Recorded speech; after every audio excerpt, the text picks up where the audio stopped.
Boys in the back. Boys. What is good? We are back with another episode of The Boys in the Back. This time on our normal Thursday slate. You getting tired of us yet? Third time this week for the boys not being in the back, being in the front. I am one-third of the boys in the back. Connor Burks joined alongside me as always, Mr. New York Rick. I like this. This is good. Start spreading the news. Frankie, how we doing, brother? I'm doing great, man. I appreciate you asking. Glad to be here. Of course, man. Of course. I'm glad to be here as well. I'm glad to be here as well. No guests today. No fights to get into this weekend, but there's a lot of news and notes to talk about. We'll do our pound for pound this week. Winter Olympics. Best Winter Olympic Games, best Winter Olympic sports. We'll rank those. We will do voicemails, super chats. But let's get into those news and notes because there are a lot around the world of combat sports. We start. Dana White had an announcement on his Instagram Live earlier this week. Jai Opetaia will be fighting for the Zuffa Cruiserweight Championship against Brandon Glanton on Sunday, March 8th at the Meta Apex. This will be the first Zuffa title fight under the brand. What number was that if we show that again? Was this Z04? 4? I think 03 is coming up. Oh, yeah, Z04 coming up. You can watch that obviously on Paramount Plus. Feel like the hardcore boxing fans aren't super stoked with this one. Well, it's just an interesting thing for a few reasons. One, Jai Opetaia, big signing for Zuffa. And at the time that it was announced, it was, everybody reacted as such. But his manager was coming out and saying that he's going to be unifying belts, to which I said, that doesn't really feel like Zuffa's model. That's kind of what they've been talking about getting rid of is some of these other sanctioning body belts. And then lo and behold, we now see he's fighting for a Zuffa belt and not unifying titles. In addition to that, the Ali Revival Act has not passed through and become enacted and become law to this point. So the idea that Zuffa would be able to announce their own title, to me, is a bit of a head scratcher. Like, wasn't this the whole point of the UBOs? Like, wasn't that the whole point of what the legislation was passing through, was to establish the ability to do this? And now we're just going out and doing it before any of the legislation is actually enacted. Feels odd, but maybe there's just this assumption of it's going to get and nobody's going to slap our hand for doing it. Or maybe I'm just misunderstanding. Maybe somebody smarter than me, like a John Nash out there, can explain to me why they're able to have their own belt before the Ali Revival Act has passed through. But either way, now we see what this Zuffa Boxing era is about and what these titles are going to be. And the Zuffa Boxing title is going to be what they have their top fighters competing for. Well, then on top of everything that you just said, it's also at the Meta Apex, a title fight at the Meta Apex. And he's fighting a guy in Brandon Glanton that the highest ranking I could find for him is in the ring rankings, and he is 10th. Great. Has a loss to Billiam Smith, who is ranked 2nd currently. Yeah, I mean, look, Jai Opetaia, like, the level of competition he's been facing and will face, like, this is fine. I don't have much of a problem with the fight, although I would argue, like, holding a title, you'd want to see him against other champions and unifying belts and things like that. But I don't have as much of a problem with that as the idea that, like, okay, so is Jai Opetaia only going to be fighting Zuffa fighters? If that's the case, I'm not pleased. That's not ultimately what I want. Is this just, hey, fight for the Zuffa title, you'll be the Zuffa champion, then you can represent us as you fight across other promotions and fight other fighters? I'm more interested. I don't expect that to be the case. I don't either. But I'm concerned. I'm concerned about the fact that if you are a fighter like a Jai Opetaia, are you now locked into an agreement where I'm only going to see you against Zuffa talent? Because I think he's better than that. We'll monitor it. We'll see how it goes. We're still very early on into the Zuffa Boxing era, so we'll see what adjustments they make and things that they enact along the way. In that announcement video, though, at the very end of it, Dana White had a little nugget. Oh, yeah? Take a listen. So I am now, there you have it, Zuffa Boxing. I am now heading into matchmaking for the White House. Starts right now. Have a great day, everybody. Thanks for tuning in. There you have it, Zuffa Boxing. I just want just like a touch more oomph. Just like that's Zuffa Boxing. First title on the line. Jaya Pataya, Brandon Glanton. And guess what I'm about to go do, motherfuckers? I'm heading into the war room, and I ain't coming out till we got the White House card booked. It's a great point. Log off. But no, it's just like, all right, doing the White House. Have a good day, everybody. Also, I don't mean to be just dumping, but like, what is the Power Slap Cup? What is that, and why does he always have it? It looks like a red Solo cup in terms of like the stability and how it's built. That's what it is. It's just a red Solo cup with Power Slap on it. Is it a permanent cup? Does he put that in the dishwasher, or is he getting a new one every single time? Yeah, you got a new Power Slap cup. Did they order 8,000 sleeves? Yes. We can play any Dana White video over the last 3 years, any presser, and he's got one of these damn cups. Did they just over-order like 10,000 sleeves of Power Slap cups thinking they were going to use them? And so Dana's like, I'll just keep knocking them out. Don't worry about it, or what? You think this was an accident? This is an intentional thing. Somebody in the marketing department over at TKO was like, how can we get the word out about Power Slap? I got it. What's Dana White doing at every presser? He's drinking something. It used to be he had the little clear water bottle with the mix in it. Now, and then it turned into whatever the sponsor was. What else could we do with Dana White's beverage choices? Power Slap promotion. 10,000 Solo cups printed with the Power Slap. Dana White's doing a little announcement in the back. Sip that Power Slap cup. It's brilliant. To me, it feels like it's a permanent one that they bring. He has one places. Solo cup looking thing. I think it is a Solo cup looking thing that's actually permanent, but they have more than one because they bring it everywhere. Any interview he's doing, he's sitting there with it. I think they travel. I think they're disposable. It's actually such like a thing that lives in my mind that when I hear the drop for, that's a great point, I imagine him sitting there with the cup in his hand. The Power Slap cup? Yeah, that's a great point. I mean, it's a great point. The marketing is working, no? You cannot stop thinking about Power Slap in the Power Slap cup. It has worked. That whoever came up with that in the marketing department at TKO, kudos to you. If we were going to do that, though, why wouldn't we make it the iconic Power Slap blue instead of black with the Power Slap logo? What you get. If it was a rush order, they had to get it done in time, and they got the black. All right.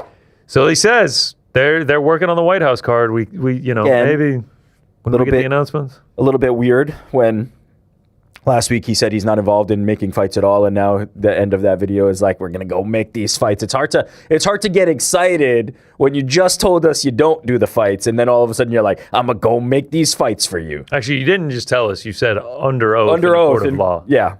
That you have nothing to do with these matchmaking.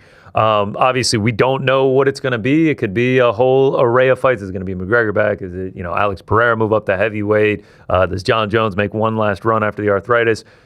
TBD. We will find out once the fight gets announced. But there is one that fell off the radar for a little bit. Now it could be back on.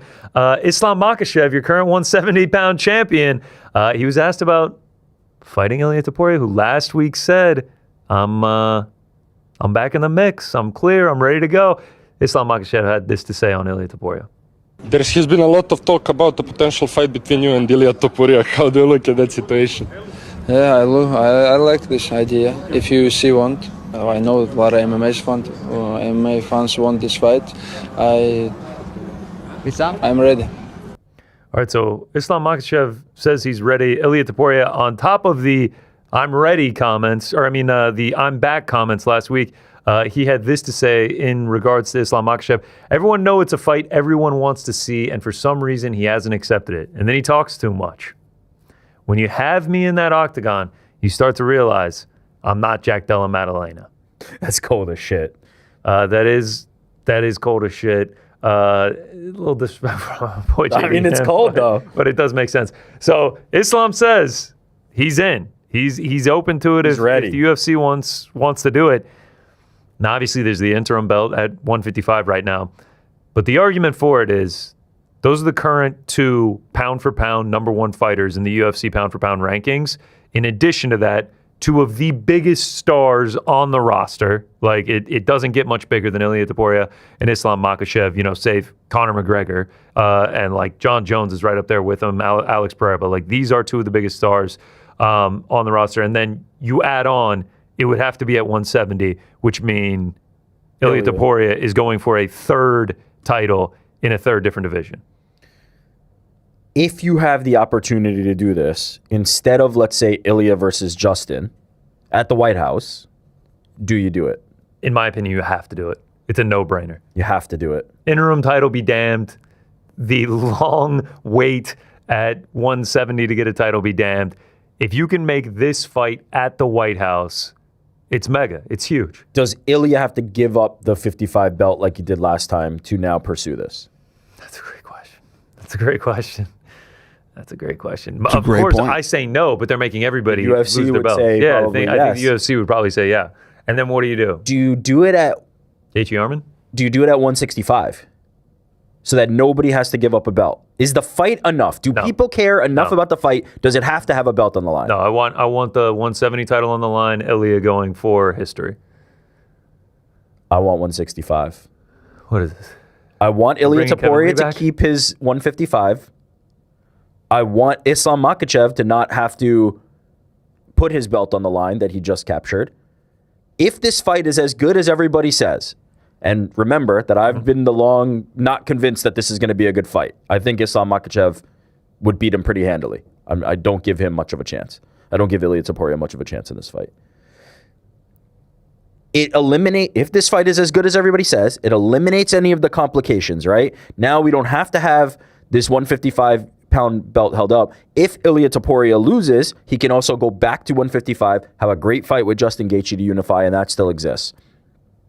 On the Islam side, he doesn't have to worry about the idea of, okay, the 170-pound belt. It becomes an exhibition. It becomes a showcase. It becomes exactly the same fight. You're getting the two same guys, and Ilia Topuria doesn't have to get up another extra 5 pounds. And Islam Makhachev can compete at a weight that is 10 pounds higher than he used to compete at. It's not going to be that hard for him. Why are we meeting in the middle? Why not 162.5? Oh, okay. Well, then now that's just semantics. Sure, let's do that. That's fine. All right. I like the idea of the 155-pound title not getting stripped from Ilia Topuria, and that's my main motivation there. If you tell me that Ilia Topuria can maintain his 155-pound belt and he gets to go up to 170 and fight Islam Makhachev, I'll take that. I'll take that as the best solution. So your biggest hang-up here is that I don't want to see Ilia give it up again. 155. He just did this with featherweight. He has just captured 155. I don't want to see that again if we're going to get this fight. And again, this is not my favorite fight. I don't love this fight, but it seems like it was the hot thing for a while. Everybody loved this fight. Everybody wanted it. Then it kind of petered out. Islam goes up to 170. I think that's what created it getting petered out. Well, it was the combination. It was Islam goes up to 170, and it was Ilia Topuria has the personal things going on that he has to get past. Those are now cleared. Islam's the 170-pound champion. There's no real roadblocks here. I don't want to see Ilia Topuria have to give up another belt. That's what I don't want. I don't blame you there, but on the flip side of that, I don't really want to see just like a super fight. Why? Would they create the super fight belt? Is the fight good or not? The fight is great, but you like stakes. It's the number 1 and number 2 pound for pound. I don't give a shit about the pound for pound ranking. Boy. That's a marketing tool. I know that maybe this is hipster, but I feel like there's logic here. If this fight is the fight, if everybody cares about this fight, everybody screams about this fight. If this fight is this good, it should not require trinkets. All right, here's a good question. It does not need belts. Not trinkets. We're talking about championship belts and like historical But only Islam's is on the impacts. line. Only Islam's is on the line. Yeah. And Ilia Topuria has to give up his to get it. I don't love that. I don't love that. We don't know if that's true yet. Probably. Here is a good barometer, though. I would rather see a 162.5 catch weight, 165 catch weight Ilia Islam than I would see Justin Ilia. It seems like the sentiment's going that way. It seems like people are back on board with this fight. When you guys are talking about like Islam Ilia has to be next, and my point of view at that time was it can still happen down the line. Ilia could chase him up to 170. I think people were like thinking that was crazy. I think it's actually kind of realistic, and also Ilia Topuria is a gangster if he does that. He truly is. Like he's chasing some shit that like.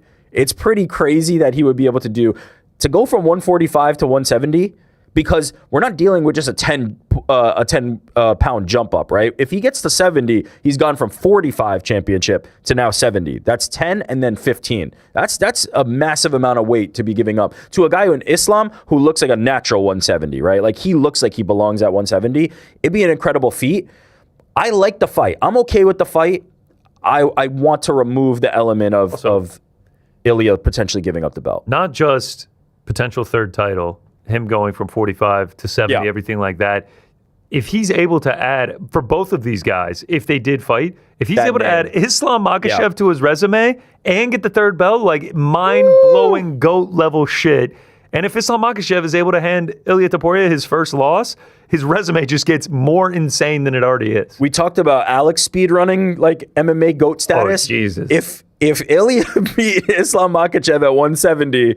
Ilia White House Islam Makhachev 170 gets the third belt, lays the rose down, and then as the camera pans out on the roses, the gloves come in as well, and he's done. just like, I'm done. Oh my God. Like, what the fuck? This guy's the greatest ever. He's the greatest ever, and he left us wanting more. Yeah. It seems more than ever that this fight could happen.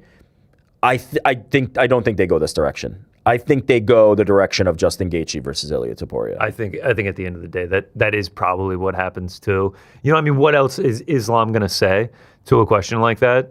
Yeah. No. Are you down? Dude, by the way, if I'm Islam, I love this. So I would much rather fight Ilia Topuria, who has huge star power, huge name, coming up a weight class, versus, okay, all due respect to like Ian Gary, Michael Morales, all these guys, they are not Ilia Topuria. Like they're great challengers. I actually think they'll be a tougher fight for Islam Makhachev. But if you have the opportunity between like, hey, let me get this guy coming up in weight at a weight he's never fought at, who's a massive star, and this fight is going to be a huge headliner for the UFC, whether it's at the White House or not, or the number one contender or number two contender since Shavkat's out of the ranking, so potentially number one contender.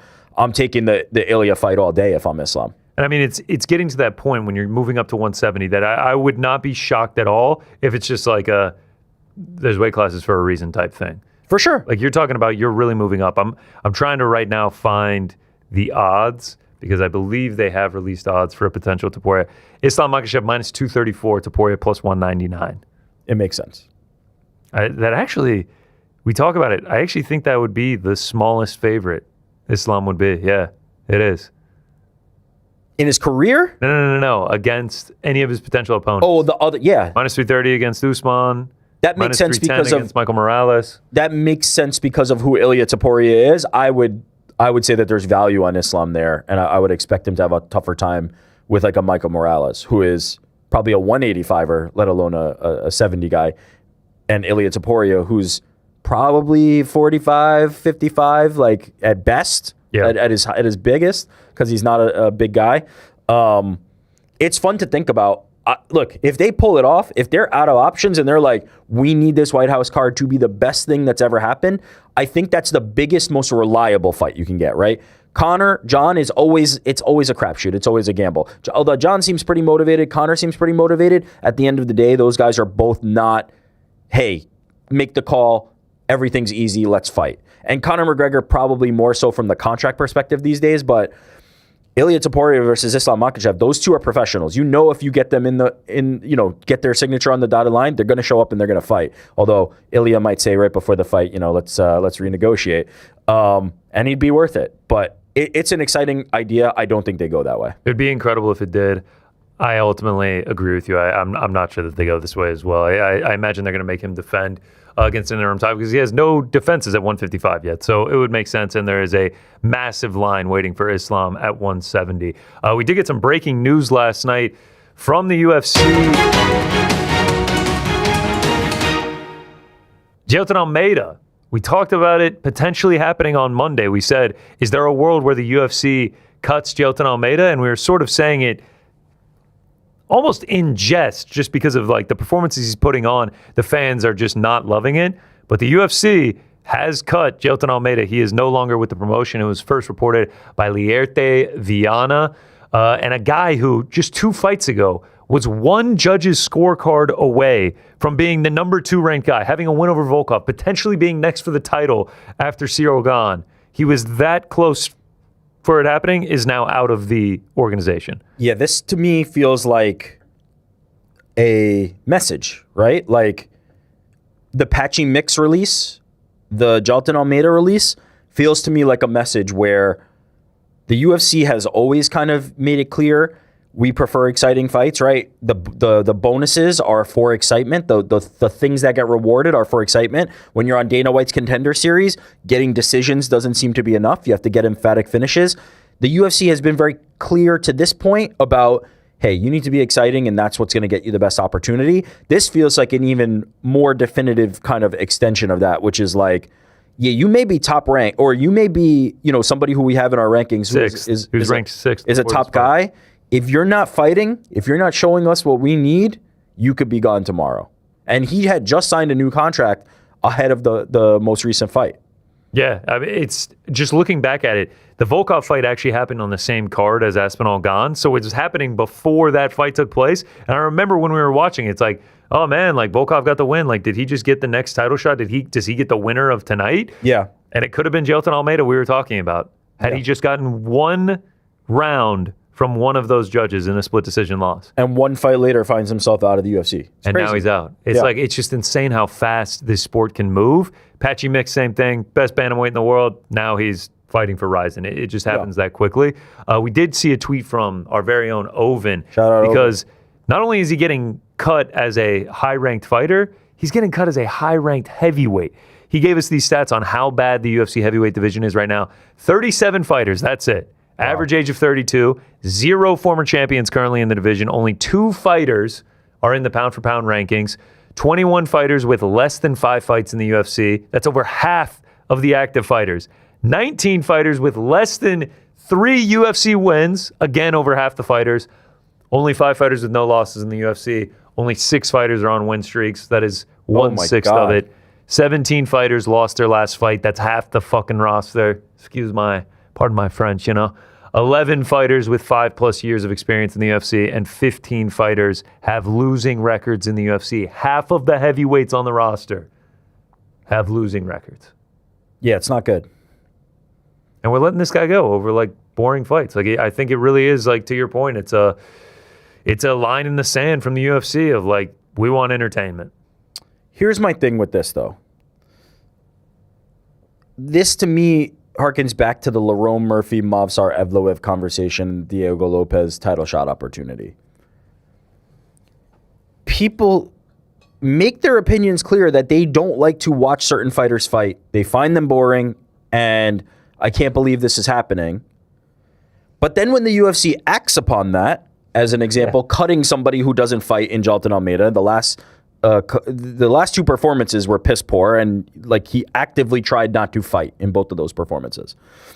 Or gives the title opportunity to a guy like Diego Lopez, who is guaranteed action and violence, over somebody like Movsar Evloev, who is a great fighter but not very exciting, and Lerone Murphy, who has a very exciting knockout, but most of the time is fighting to a decision.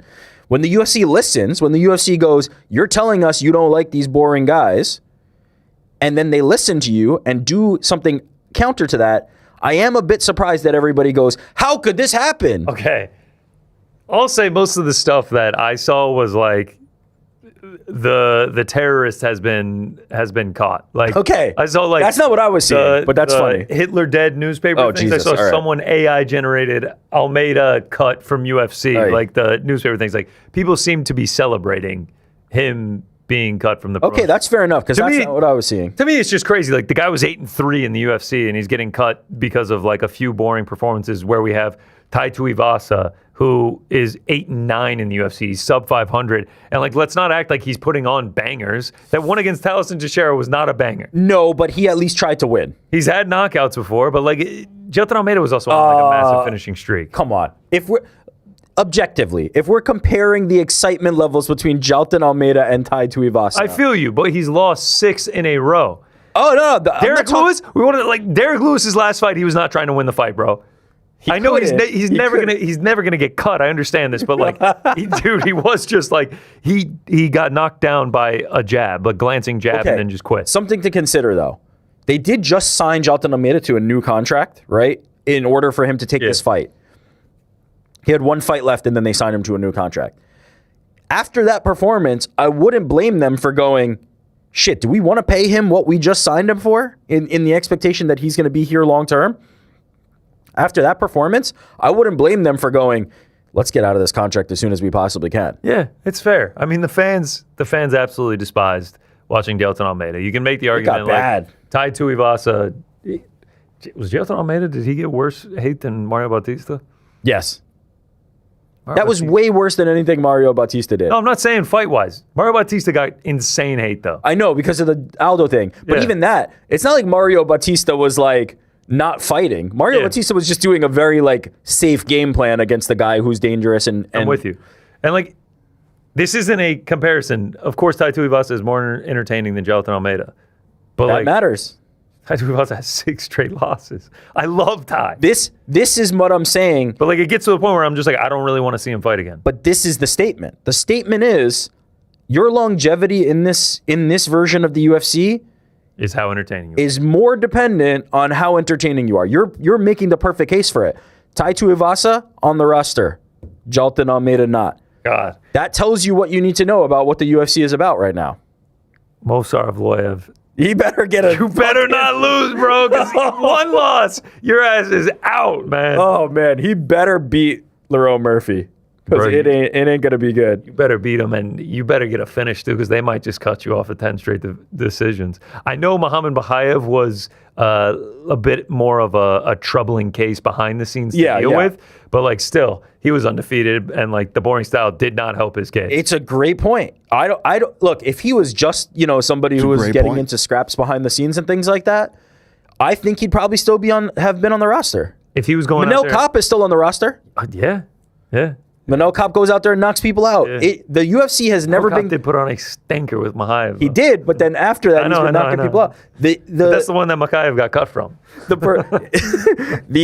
The message has never been more clear. That's my main point. I also it is written in spray paint across the UFC the facility.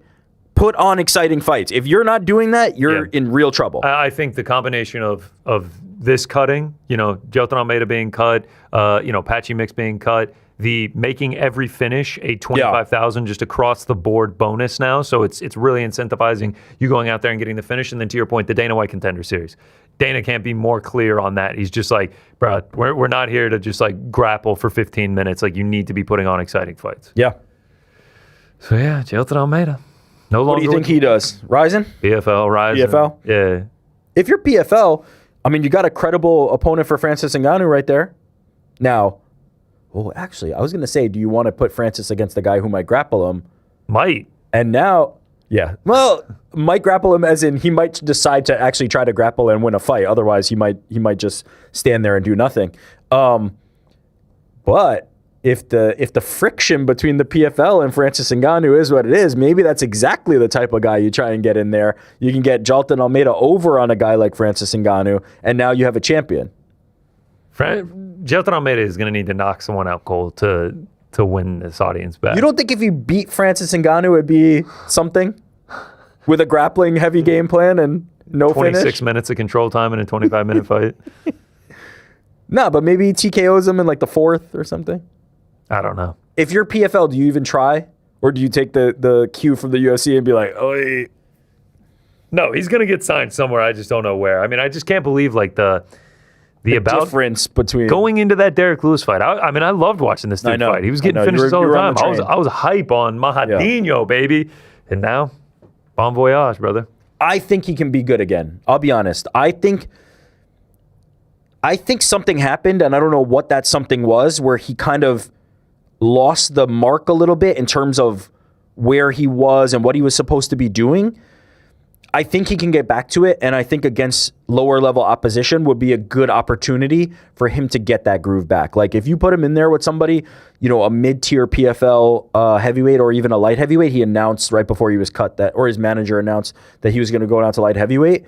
I think he can get back to it because he's such a talented grappler when he does grapple. He has 21 wins by finish. He only has 1 win by decision. Whoever his coach is, before his next fight has to be like, there are no decisions. You can't go to the scorecards. You have to finish this fight. It was more the losses by decision that were racking up against him, right? Like when he's at his best, he can finish offensively, no doubt. I think he'll end up okay. I doubt he ever comes back to the UFC. I don't think so either. I don't think he is a big enough name, big enough star to be able to do that. Let's stick with the heavyweight division. Potentially the saving grace, the man who can bring it back to greatness, Tom Aspinall. We got an update on his injuries. He got a double eye surgery performed this week.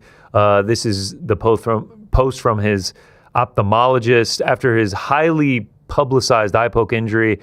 Optagra's expert team is proud to have supported MMA fighter and UFC heavyweight champion Tom Aspinall. Over recent months, we've been working closely with him on his recovery following his operation on both eyes. We continue the journey to get Tom's vision back to fighting fitness. That picture on the right makes me actually... The lasers.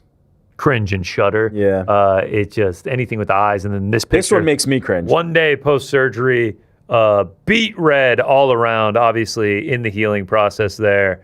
Hopefully it's not hurting him too bad. But this makes it pretty clear the timeline to get back is still unknown and could be lengthy. The timeline to get back is still unknown. The timeline of when Tom Aspinall's vision will be normal again is still unknown, which is scary. And I think people are kind of like, I don't want to rehash an old story, but the idea that like after this happened to Tom Aspinall, the general sentiment seemed to be, what a pussy looking for a way out. And now we're months removed from this, and Tom Aspinall seemingly like isn't still having the vision, like 100% vision that he's used to and accustomed to, and has to undergo double eye surgery. Like, you have to feel for the guy at a certain point, and we have to get over this idea that like he was looking for some way out of a fight. The dude's eyes are compromised, may never be the same. Maybe he gets back to 80% and still tries to give it a go. We don't even know. We don't even know what the long-term prognosis is. The doctor obviously is not going to come out and be like, yeah, it looked pretty good or looked pretty bad or whatever. We're going to have to hear from Tom on this. We're going to have to wait until he has some kind of update for us.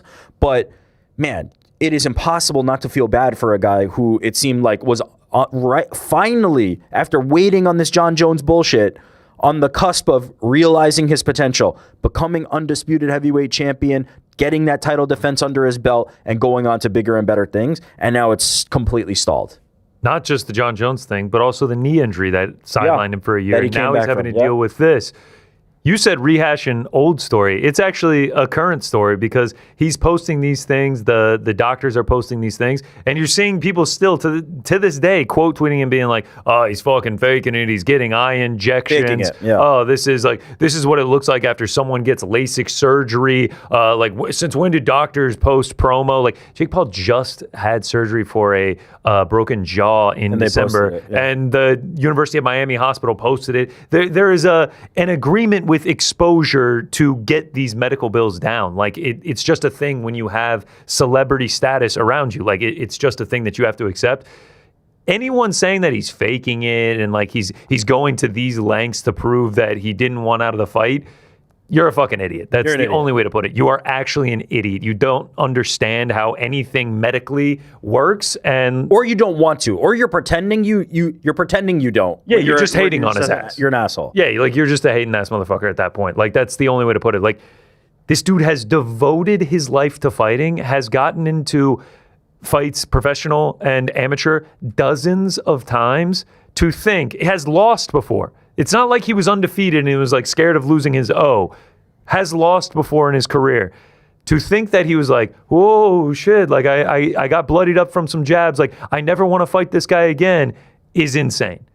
He makes the walks all the time. Like he's done this time and time again. He wants to get back to championship level fighting. Consider what the reality of that world that they've presented would be, which is, I'm so scared of Cyril Gane, I got double eye surgery to fake it. Like the idea that like, I'm so scared of getting into a cage with Cyril Gane, who I just got into a cage with, by the way, and have gotten into a cage with many other credible top heavyweights.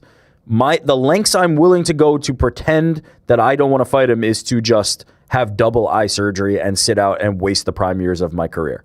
It's unfathomably stupid. I would be shocked if anybody actually really believed that and weren't just people who were hating on Tom and looking for a reason to say it.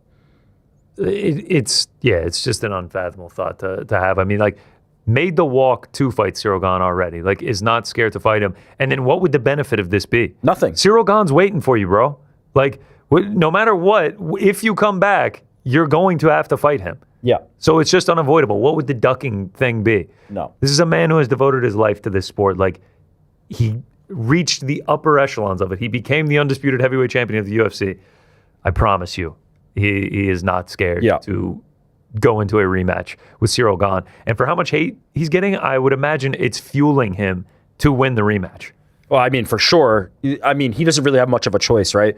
With the way this has gone, Tom Aspinall's next performance has to be the performance of his life, right? And I believe it can be, but that's what it comes down to. If I'm Tom Aspinall, my entire focus is obviously on healing my eye, right? Getting back to normal life. I can't imagine like Tom Aspinall is living a very comfortable life right now where he's having to not only just have his vision impaired, but live his life, go to the grocery store, do anything with this impaired vision.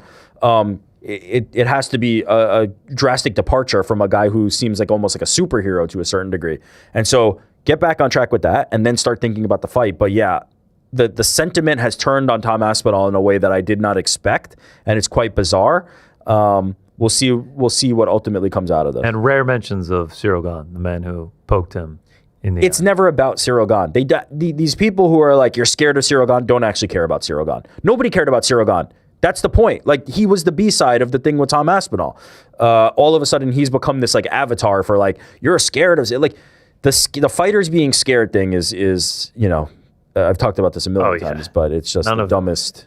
None of them are scared. All right, with the timeline unknown, though, do you think we see an interim title in the meantime? We might. The fact that he's still, how many months ago was that? What was it, October? We're coming up on 4 months now.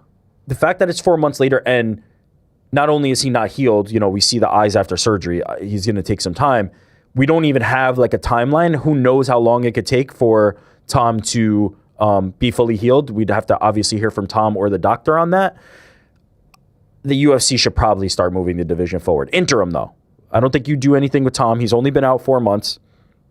As you pointed out when we were having a conversation about like welterweight and Shavkat getting removed from rankings and all this other stuff, like, let's cool the jets. Like, Tom's only been out 4 months. I feel like we can keep that title on him.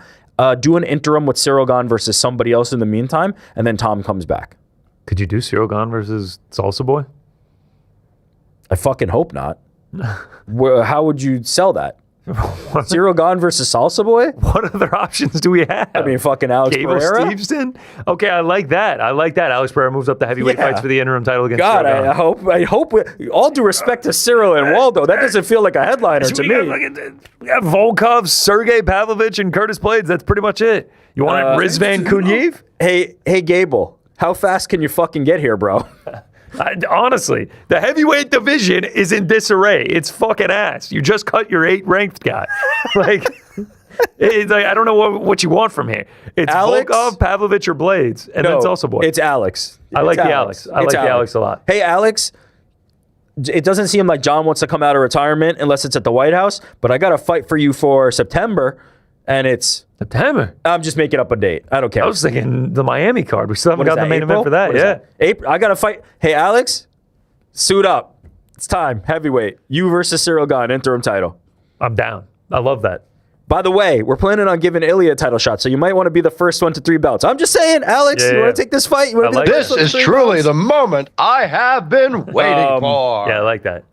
You can, I guess you can. You can do Waldo Cortez Acosta versus Ciryl Gane, but I don't think that helps the heavyweight division in any major way. Like, we're back where we started. I'm with you. Alex Pereira is the injection, no pun intended, we need into the heavyweight division.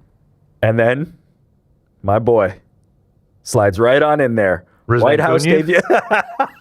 No, Marcus Buchecha. Gable Stevenson, White House debut in June.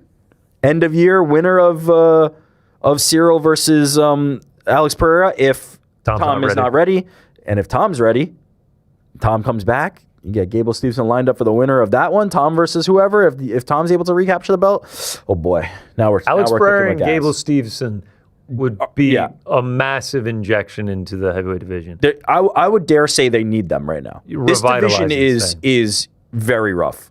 Gable coming in, Alex Pereira moving up, and Tom Aspinall being able to return to the octagon. Woo! Now we're cooking. We'd be cooking with gas. And then Buchecha going on a 3-fight win streak. Don't sleep on the Josh Hokett rise and the title fight. I saw him tweeting. He's got big news coming. Oh, baby. I don't sleep on the incredible Hoke. We will stand by and wait to see when the Aspinall return happens, hopefully sooner rather than later. We are wishing him a very speedy recovery while he deals with this eye injury. Speaking of returns, little teaser on not just Twitter, but also Instagram from the one and only Nate Diaz. Couple posts here. Post the BMF belt and a carousel of some of his old fights and says unfinished business. And then he expanded on that on Twitter and said, let's not act like I didn't start a whole division, speaking about the BMF titles, bringing value to all these guys claiming they're it. I gave opportunity and put notice on the dopest fights. I got unfinished business, and I plan on going and taking what's mine ASAP. First to ever start a division, and the dopest one at that. You're welcome, motherfuckers. I'll see you soon. I'm coming. I'm coming. Yeah. You think he said it like that? Like Yuri? Yeah, for sure. I'm coming. Like that. Shout out. What do we think he's teasing here? McGregor Whitehouse? No, because it seems like he's teasing like Max Charles winner. He seems like he's like, I want that BMF belt back. It's mine. I created it. Let me get it back. Unfinished business. I was thinking maybe him and McGregor BMF belt 170. Oh, new BMF belt? We need a BMF belt in each division. Each division needs an interim and a BMF. I love Nate Diaz. Yes. I do not want to see Nate Diaz versus Max or Charles? Yeah. Why? At 170? I'd be down. No, 155. Nah, do it at 170. Nate's hasn't been down to 55 in a long time. For BMF. I don't think they want to do Nate Connor for some reason. I don't know why, but it doesn't seem like they want to do Nate Connor. Look, man. You see on the screen right here, Diaz last fought UFC September 22 against Tony Ferguson.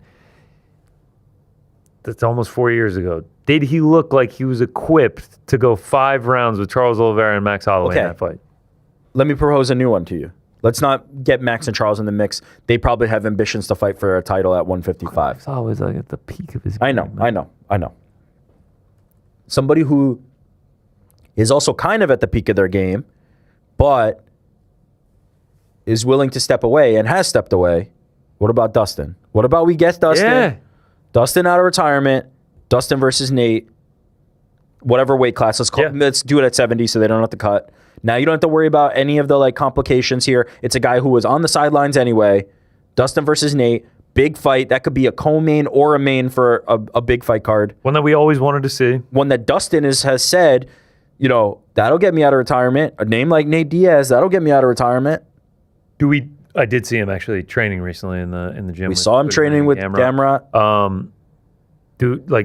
Is it just a fight? Just a super fight at 170? Because Dustin talked about I don't really go to 170. Retired BMF. Former UFC BMF. Legends belt? Legends BMF. The BMF Legends division? It's like the what do they call the senior tour in PGA? What do you think of this? I don't mind it. I mean, Nate's 40. We haven't seen him in MMA in 4 years. It's just where's he at in his career? Are you saying you're not interested in Nate at all? Is there a fight for Nate other than Connor? I guess Dustin, not Max or Charles. If I'm being honest, not Max or Charles. I'll take Dustin. Nate's 40. We don't know where he's at in his game, man. Connor and Nate to me still feels that's my number one for Connor, but for some reason it doesn't feel like they're like really interested in that. Could you do Jorge again? Fuck, I'd watch it. I mean, of course. If Nate Diaz is fighting, I'm watching it. They already did it in boxing. Well, not if it's Max Holloway or Charles Oliveira. You're like, I'm especially watching that, but I just don't know if you just don't want to. You don't think it'll be competitive. That's fair. Yeah. Yeah, man.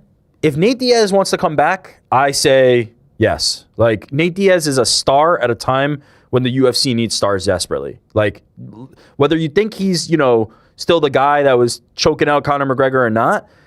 One, he did actually make the BMF. He created a division to his He's flexing a little bit, but it's also true. He literally created a division that the UFC now kind of like carries forward in the BMF thing.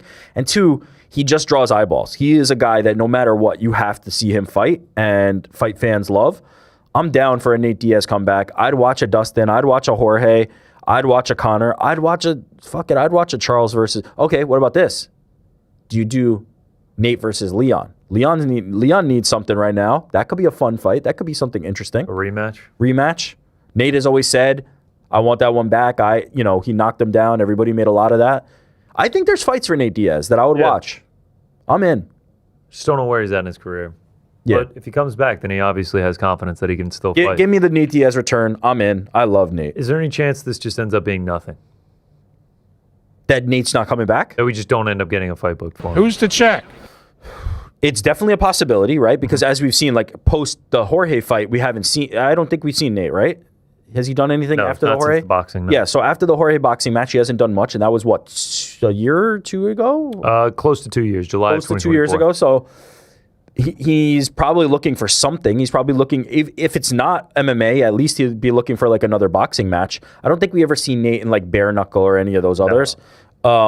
So I don't think it's a guarantee, but it feels like the right time. Like he's been on the sidelines for a bit. The UFC could use him more than ever. They need stars now. You throw Nate Diaz on a White House card? Oh yeah, for sure. Shit, that would really set that thing off because he doesn't have to be the headliner unless it's against Conor, and you could put him on a card and it'd be a huge boost for that card. I agree.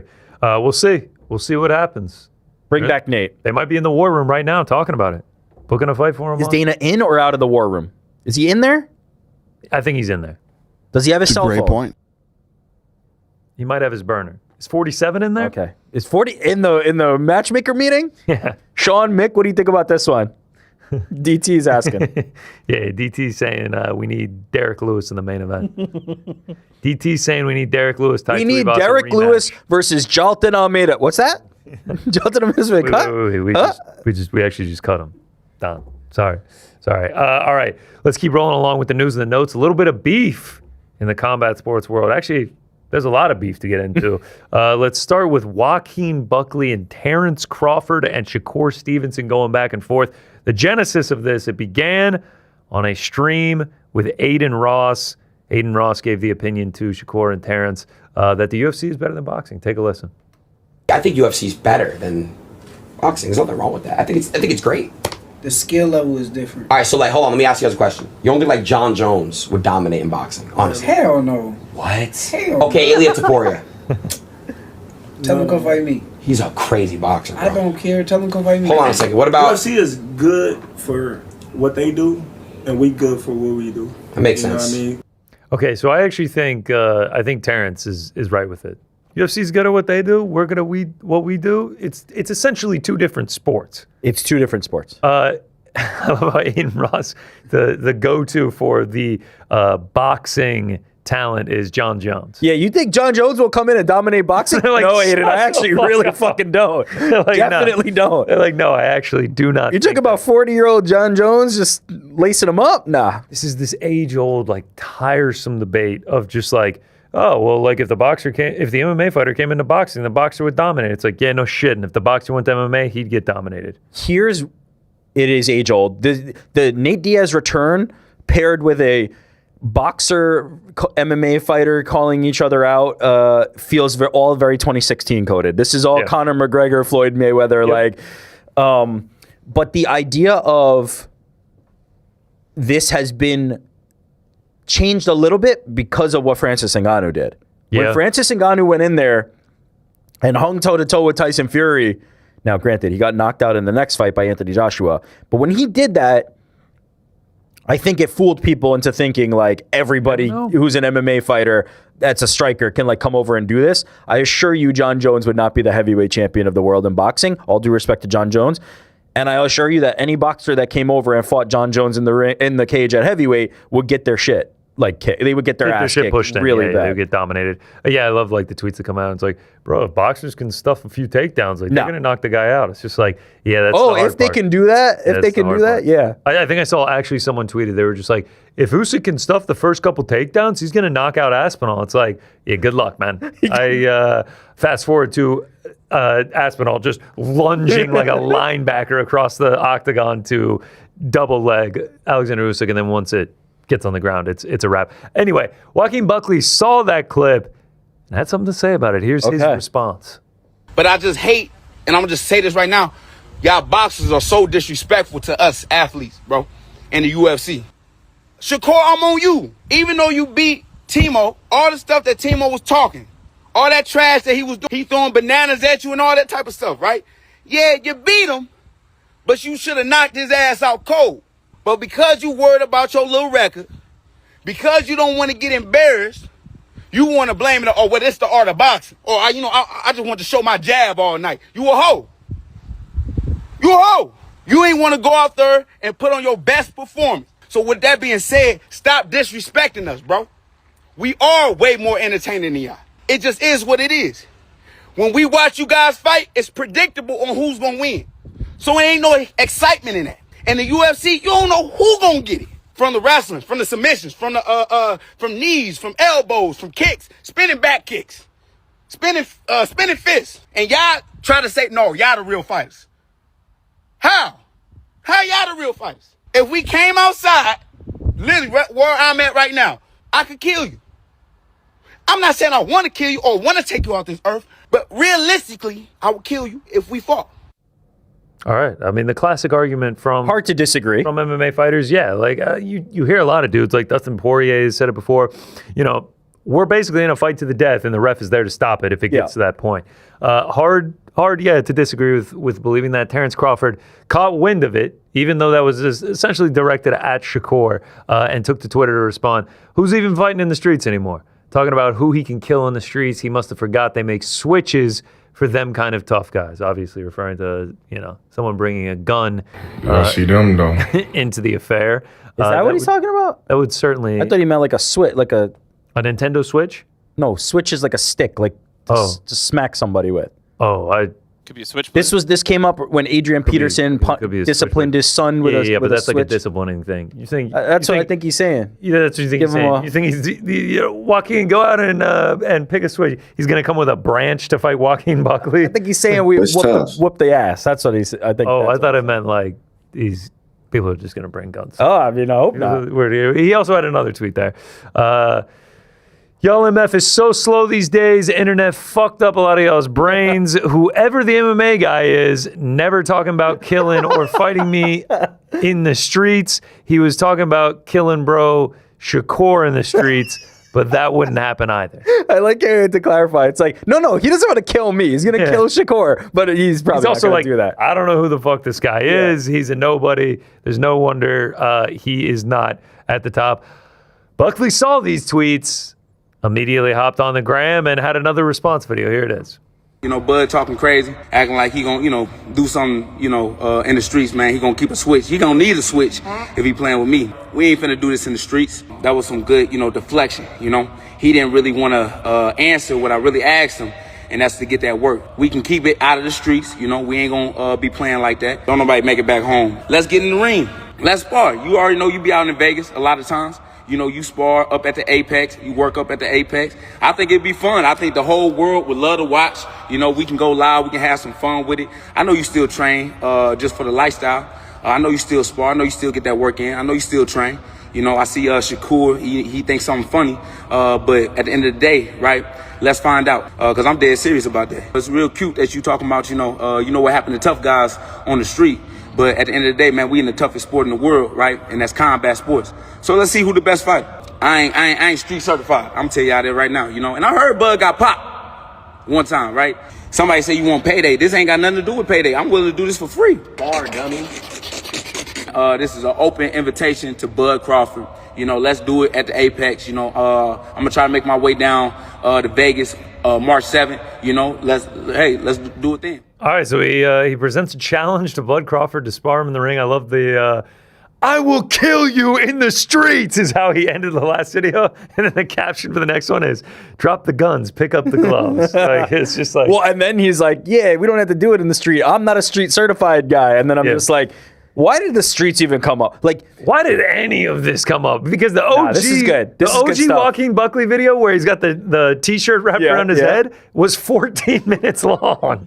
I don't know why any of this happened. I like that there's this jawing back and forth because it feels like at least there's something. Like I'm interested in this. At least it gives Terrence Crawford something to do. The man's coasting his retirement, doing 50 podcasts here and there, getting his bread. Shout out to Terrence Crawford.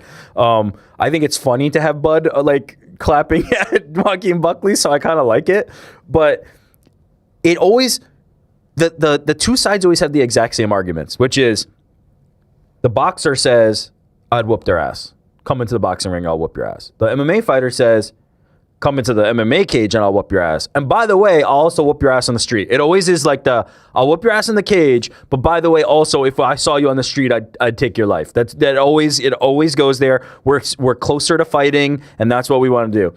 Then it always goes into, why are we talking about killing each other in the street? Come to the boxing ring.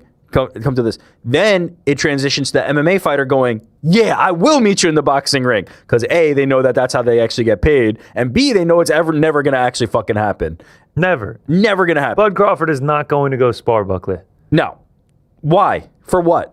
That's exactly what Terrence Crawford said. Also, you have to remember, Terrence Crawford, I actually don't think he's joking when he's like, the MMA dude who I've never heard of. No, he definitely he does not know. But then again, he said that about Ilia, yeah. I don't think he's losing sleep over this. It is fun to see the back and forth, but yeah, I don't ever see a spar happening between these two. I can say this with full confidence. Shakur Stevenson would beat the shit out of Joaquin Buckley in a boxing match. For sure. Terrence Crawford would beat even more of the shit out of Joaquin Buckley in a boxing match. 100%. Joaquin Buckley would beat the shit out of Terrence Crawford and Shakur Stevenson in an MMA fight. Okay, wait. Where does the if he sprawl wrestling of Terrence Crawford play into this? What if he sprawls, bro?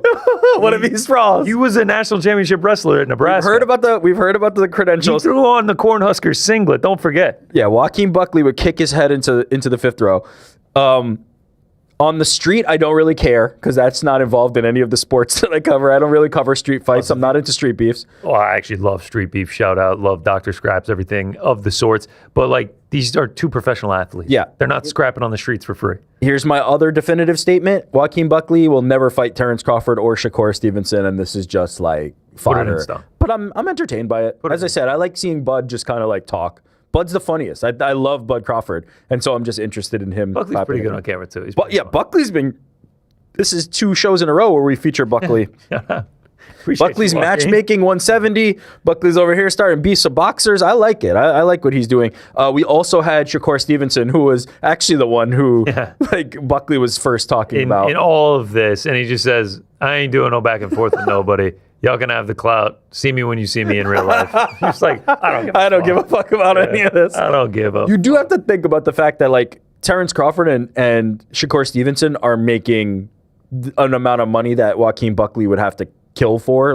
He would have to become UFC champion and have multiple fights to capitalize on his career in the way that these guys are. They really don't have time or energy to be spending on these types of beefs that are going to lead to nothing. Shakur Stevenson also, Terrence Crawford is retired. That's what he claims. He's not coming back for a Joaquin Buckley fight. Shakur Stevenson just got to a point in his career where he just got a win over Timo. Is that Timo? He called him Timo. Teofimo Lopez. And now he just has a plethora of massive fights ahead of him. He's not worried about a Joaquin Buckley fight. Do you think if they ever were on the streets together, anything happens, or they just shake hands and laugh about it? I actually think they shake hands and just say what's up and laugh about it. Yeah. And then goes, who the fuck is this MMA guy? You're the guy. Y'all see them? No. Y'all see them? No. We continue the beef portion of the show. Last weekend at Knucklemania 6 in Philadelphia, Eddie Alvarez and Mike Perry got into a scrap. Let's give you the timeline here. They've obviously been former foes in the BKFC world. Here's a video of them before the fight happens. They're saying what's up to each other, pulls up, Mike Perry in some sort of crazy hat.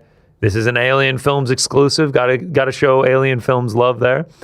Looks like they're seated right next to each other, though, just right behind them. So they're saying what's up. And then cooler heads do not prevail. Just, a little bit later in the evening, we see this. A fight breaks out. Mike Perry turned around. Looks like that's Eddie Alvarez's son involved. Other people are starting to bop in. It's getting a little heated. Oh. Eddie pops up and pushes Mike, and then it's on. Now everybody's swinging, hammer fist getting thrown. It looks like Mike Perry's on the ground. I don't know where Eddie is at this point, but all hell has broken loose. And it's in the middle of a fight. We see a fighter in the ring for BKFC. As you're dying up there in a bare-knuckle boxing match, and you're like, what the fuck's going on out there? The crowd is probably getting raucous here. Crowd getting raucous. Brawling. This is a hell of a fight. This is MSG-esque. MSG-esque? People paid for this a few years ago. Yeah. Don't forget. And then Eddie Alvarez made a post sort of like explaining what went on. Here's that. I think it was an Instagram story. What do you think he's telling my son to get used to? My son's 130 pounds. Mike would snap him like a pencil. I got the most respectful kids a father can have. Wait until you hear what this piece of shit did. Fucking crumb. Crumb's a great. That must be like a Philly insult. I like it. That is nice. Crumb is good. is a good one. Then Eddie Alvarez joined MMA fighting and gave his entire breakdown of what happened. Take a listen. Mike turns to my son and basically telling him, like, that's going to happen. When you have a girl, guys are going to try to talk to him. It's like trying to like he's his fucking father or something. I'm like, what are you doing, man? He's drunk as shit. And then he tells my son, he tells Eddie that he should do something about it. If he didn't like it, he should do something. So a 130-pound kid should do something to Mike Perry if he didn't like him trying to talk to his girl. And then he turns to me and says to me, hey, I'm sorry. I know I'm wrong, but I think you should do something about it. To my face like that. What the fuck am I supposed to do? You're a mess, drunk mess, trying to bitch up my son, trying to talk to a teenage girl. My whole family's here. My son Anthony's there. You put me in a real bad spot, like terrible spot as a father. I used to like Mike Perry. I used to think the whole thing was an act. And I liked it. I liked the act of Mike Perry, the wild dude who does wild shit. And I thought maybe he just put it on for the camera, but it's not. He's an absolute fucking scumbag. No man leaves his wife at home to take care of kids and then tries to talk and pick up teenage girls at an event while his wife ain't around, his wife's home, cooking, taking care of the kids. Like what are you doing, man? And wasted, drunk as fuck. He put me in a spot where I'm like, and I'm pretty patient and I'm pretty calculated. And I make sure like I don't fuck up or do shit wrong. He put me in a real fucked up spot. And I'm not sorry that my kids fucked him up. I have a 18-year-old kid and a 20-year-old kid. I'm not sorry that they fucking dumped on him. I'm not.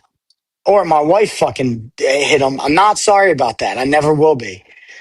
I should apologize that my friend Leandro jumped in and Eddie's best friend Chuck jumped in. That probably shouldn't have happened, but it did.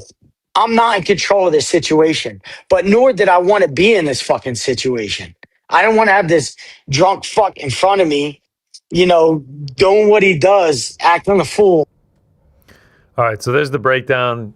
Essentially, kid gets involved. Mike starts talking shit. Eddie was like, my hands were tied. I had to do something. Like, you're putting me in a bad spot here as a father. And the video kind of reflects as much. It looks like Mike's turned around saying something, and then Eddie pops up and pushes him. And my whole family's here, and it's like, what am I supposed to do? You encourage this scenario.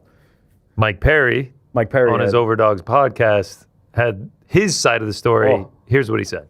None of them started throwing punches until I fell down. What happened was I was sitting there with that hat on. I got bumped from behind. I was in the front row. I turned around like, hey, excuse me. It was Eddie Alvarez's son's girlfriend. I said, excuse me, watch out or something. And then the son kind of leans in and I was talking to her. So that pissed him off. He was talking and then the wife just keeps screaming and yelling at me. And I was like, look, I'm sorry. So then the son gets on me about my family and he's saying, look, little hotheads can, say some shit. I'm looking at Eddie with a side eye like, are you going to get either one of them? Before I start cussing at them and stuff, I'm getting mad. I'm lit. I was lit when I got there. So when the kid said that to me, I got a little heated.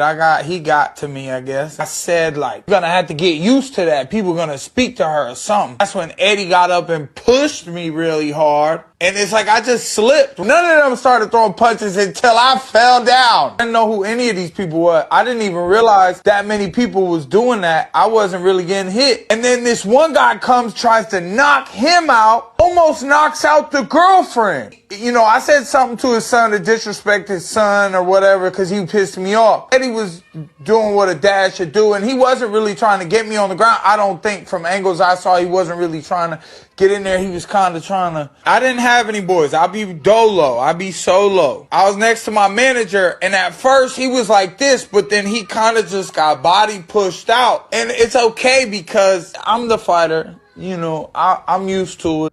All right, so there's Mike Perry's story, which like it aligns. It aligns with Eddie Alvarez's version of the events and the videos there. He owns up to like, I was lit when I got there. Alcohol is never going to help in a situation like this. Like, he also seems to not blame Eddie. He's like, he's doing what a dad's supposed to do. I was talking shit to his son and exactly. All right. He's just like, everything seems, you know, comme ci, comme ça. It feels like everything's it's above board. Square. That's fair. I think Mike Perry saw Eddie Alvarez's, you know, corroboration of the events, him calling him a fucking scumbag, and then he took to Twitter and, the crumb. And he says this, and a crumb, and he says, this is from Mike Perry on Twitter, he's a liar. Fuck you, Eddie. What I said was true because I was having a good time being nice to everyone who I crossed paths with, and you sat behind me. Abraham Kawa saw my hat land in my lap. We were 4 to 6 seats in front row. I turned around because my hat fell and saw a girl, and your sud slid in after I said, excuse me. This is not a business transaction. You're an idiot for saying this for drama because now legal action will have to be taken and others will need to be interviewed. What was in that girl's cup? You say I said inappropriate things?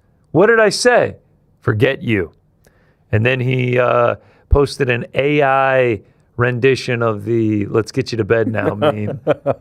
Put himself in an Ed Hardy shirt and made Eddie Alvarez have a black eye and look very old.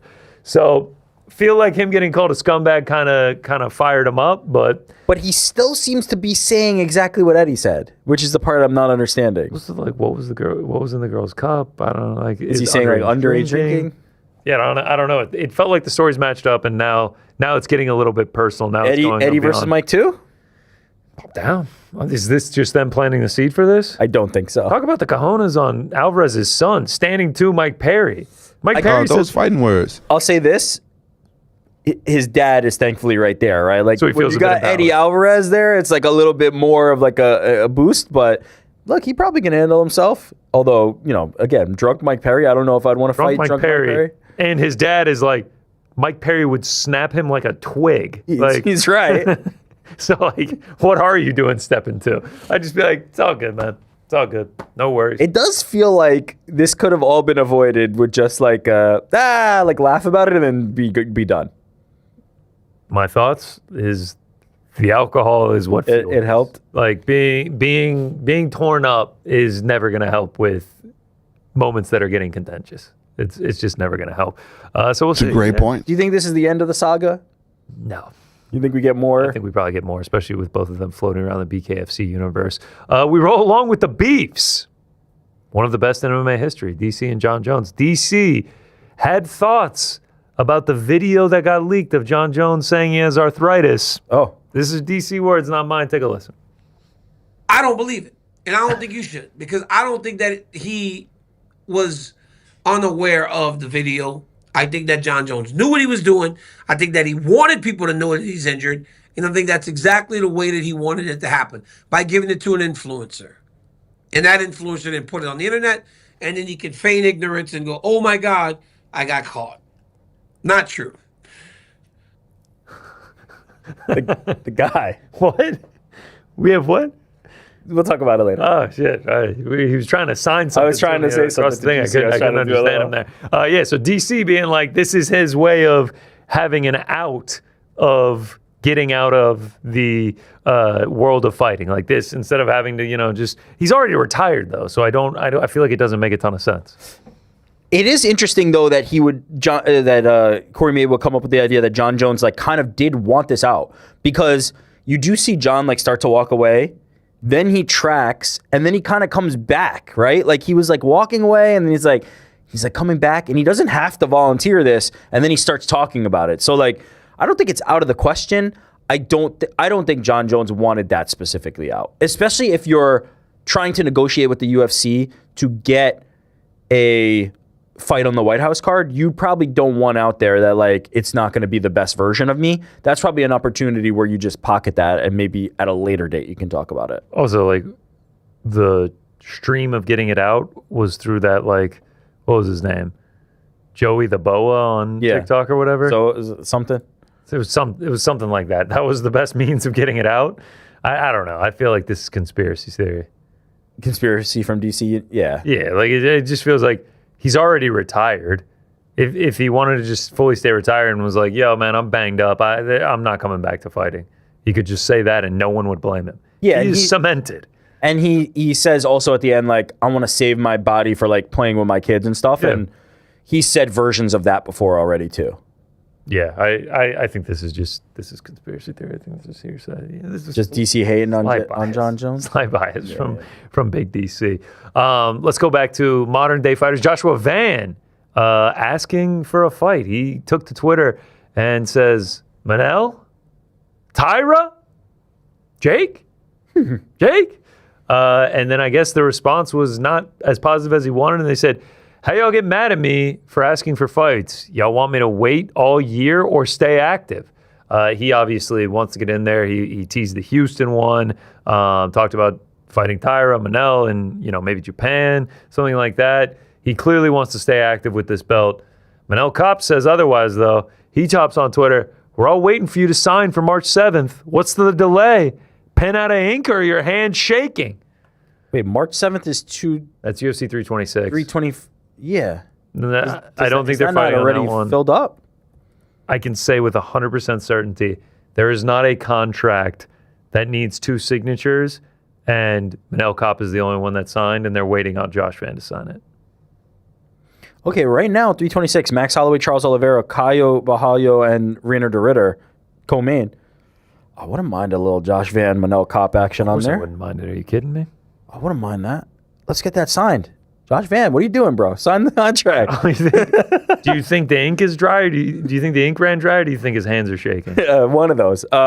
No, but it's not a bad idea. Like and very clearly, Josh Van, who is somebody last year who like took advantage of being active and staying active and getting fight. Actually, last couple of years, Josh Van has been a guy who has been relentless with how frequently he fights. It is a little bit odd now to see him on the sidelines for so long. I'd like to see him fight. I think March 7th would make a lot of sense, and Manel Kopp is a great opponent for it, so let's do it. It'd be a fantastic fighter. Maybe they even do it in April. Sure. Miami card? Hell yeah. Co-main, let's do it. Man. Keep him as active as he was. I think that's a great fight. Him or Tyra, I think is good. Or Gucci. Throw the Gucci in there. I'm down for any of them. Let's just fight. Like, let's not wait for Pantoja to be next. Let's just fight, and then Pantoja can get the winner. Another fight that was announced just recently, Michael Venom Page is going to be on that UFC London card against Sam Patterson.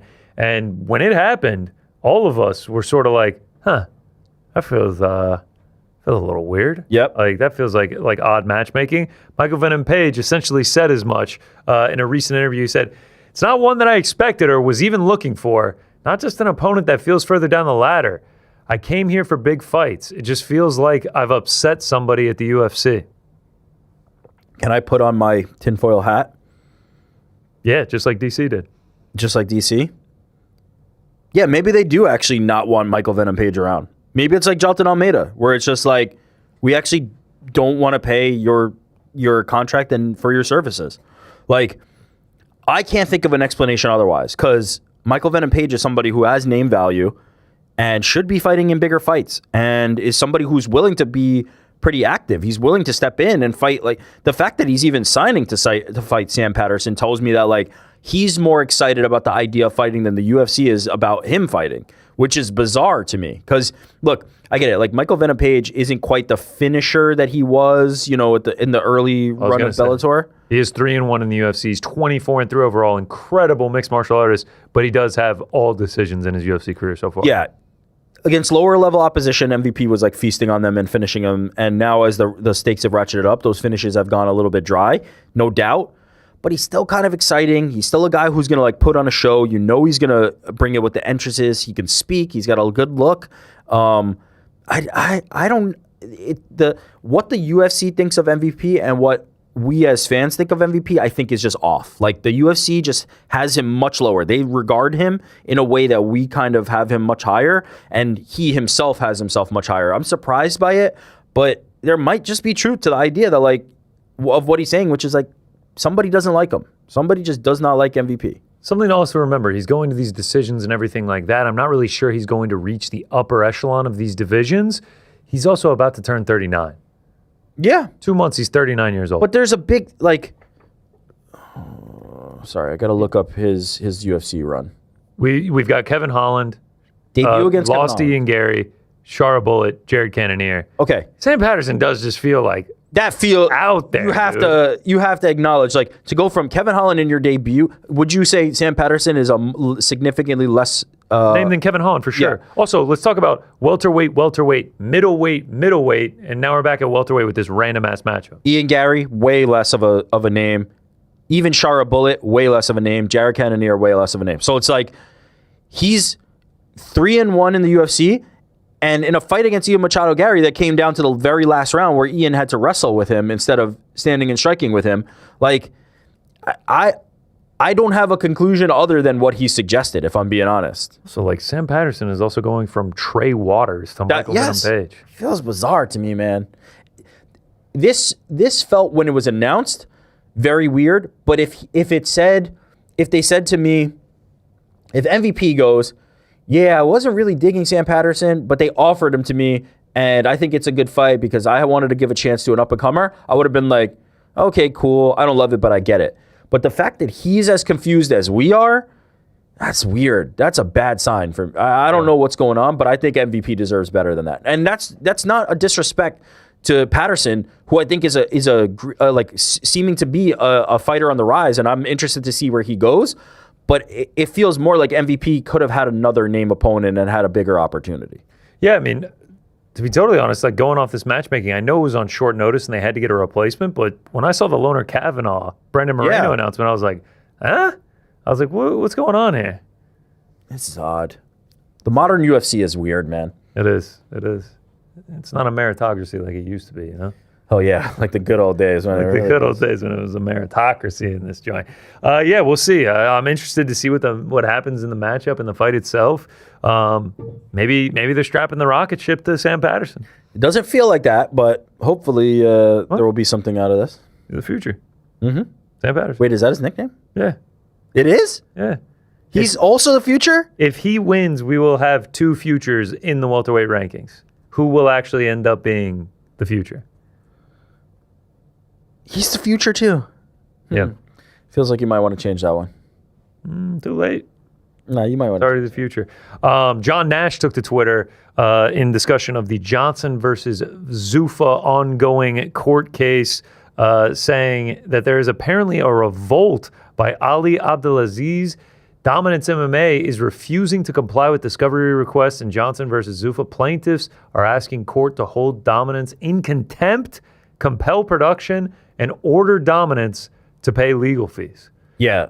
I mean, this is crazy and significant to the idea that when we were talking about the discovery part of it and the fact that Dana White and Hunter Campbell and others were asked about these like cell phones that they weren't able to produce and the text messages and all this stuff.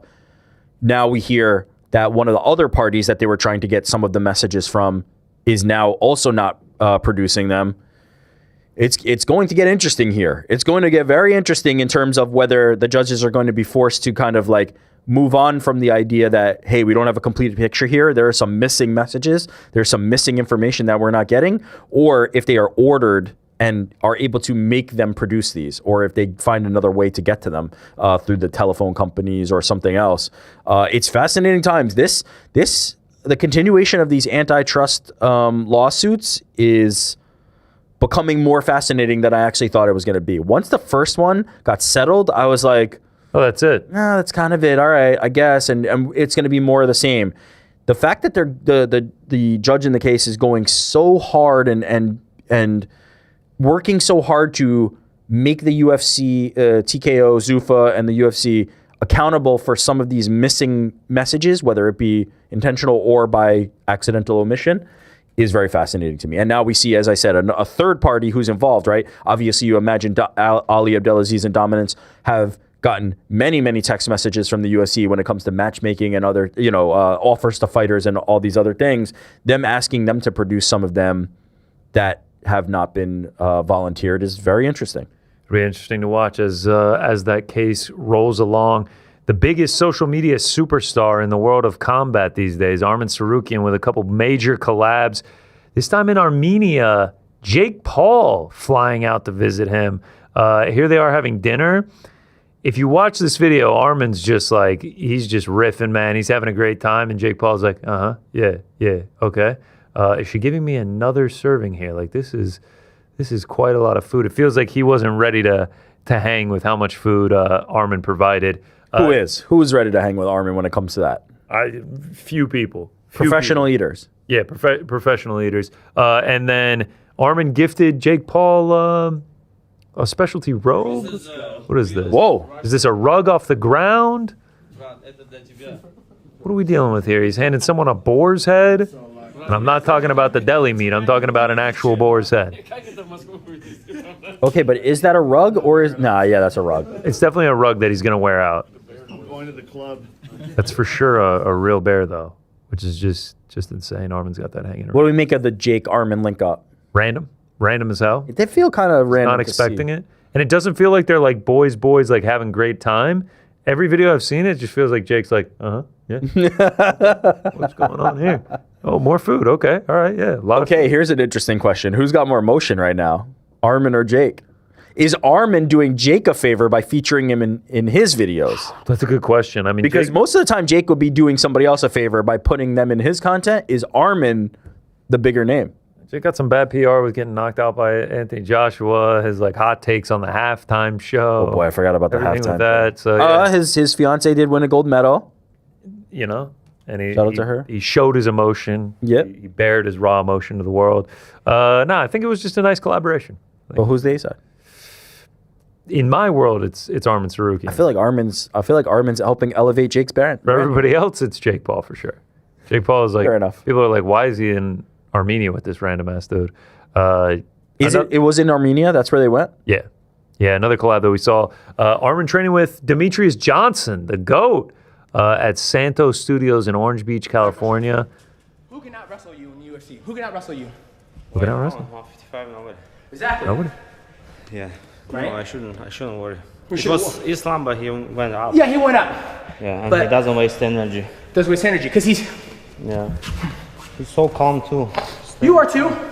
No. You are, too. You're calm.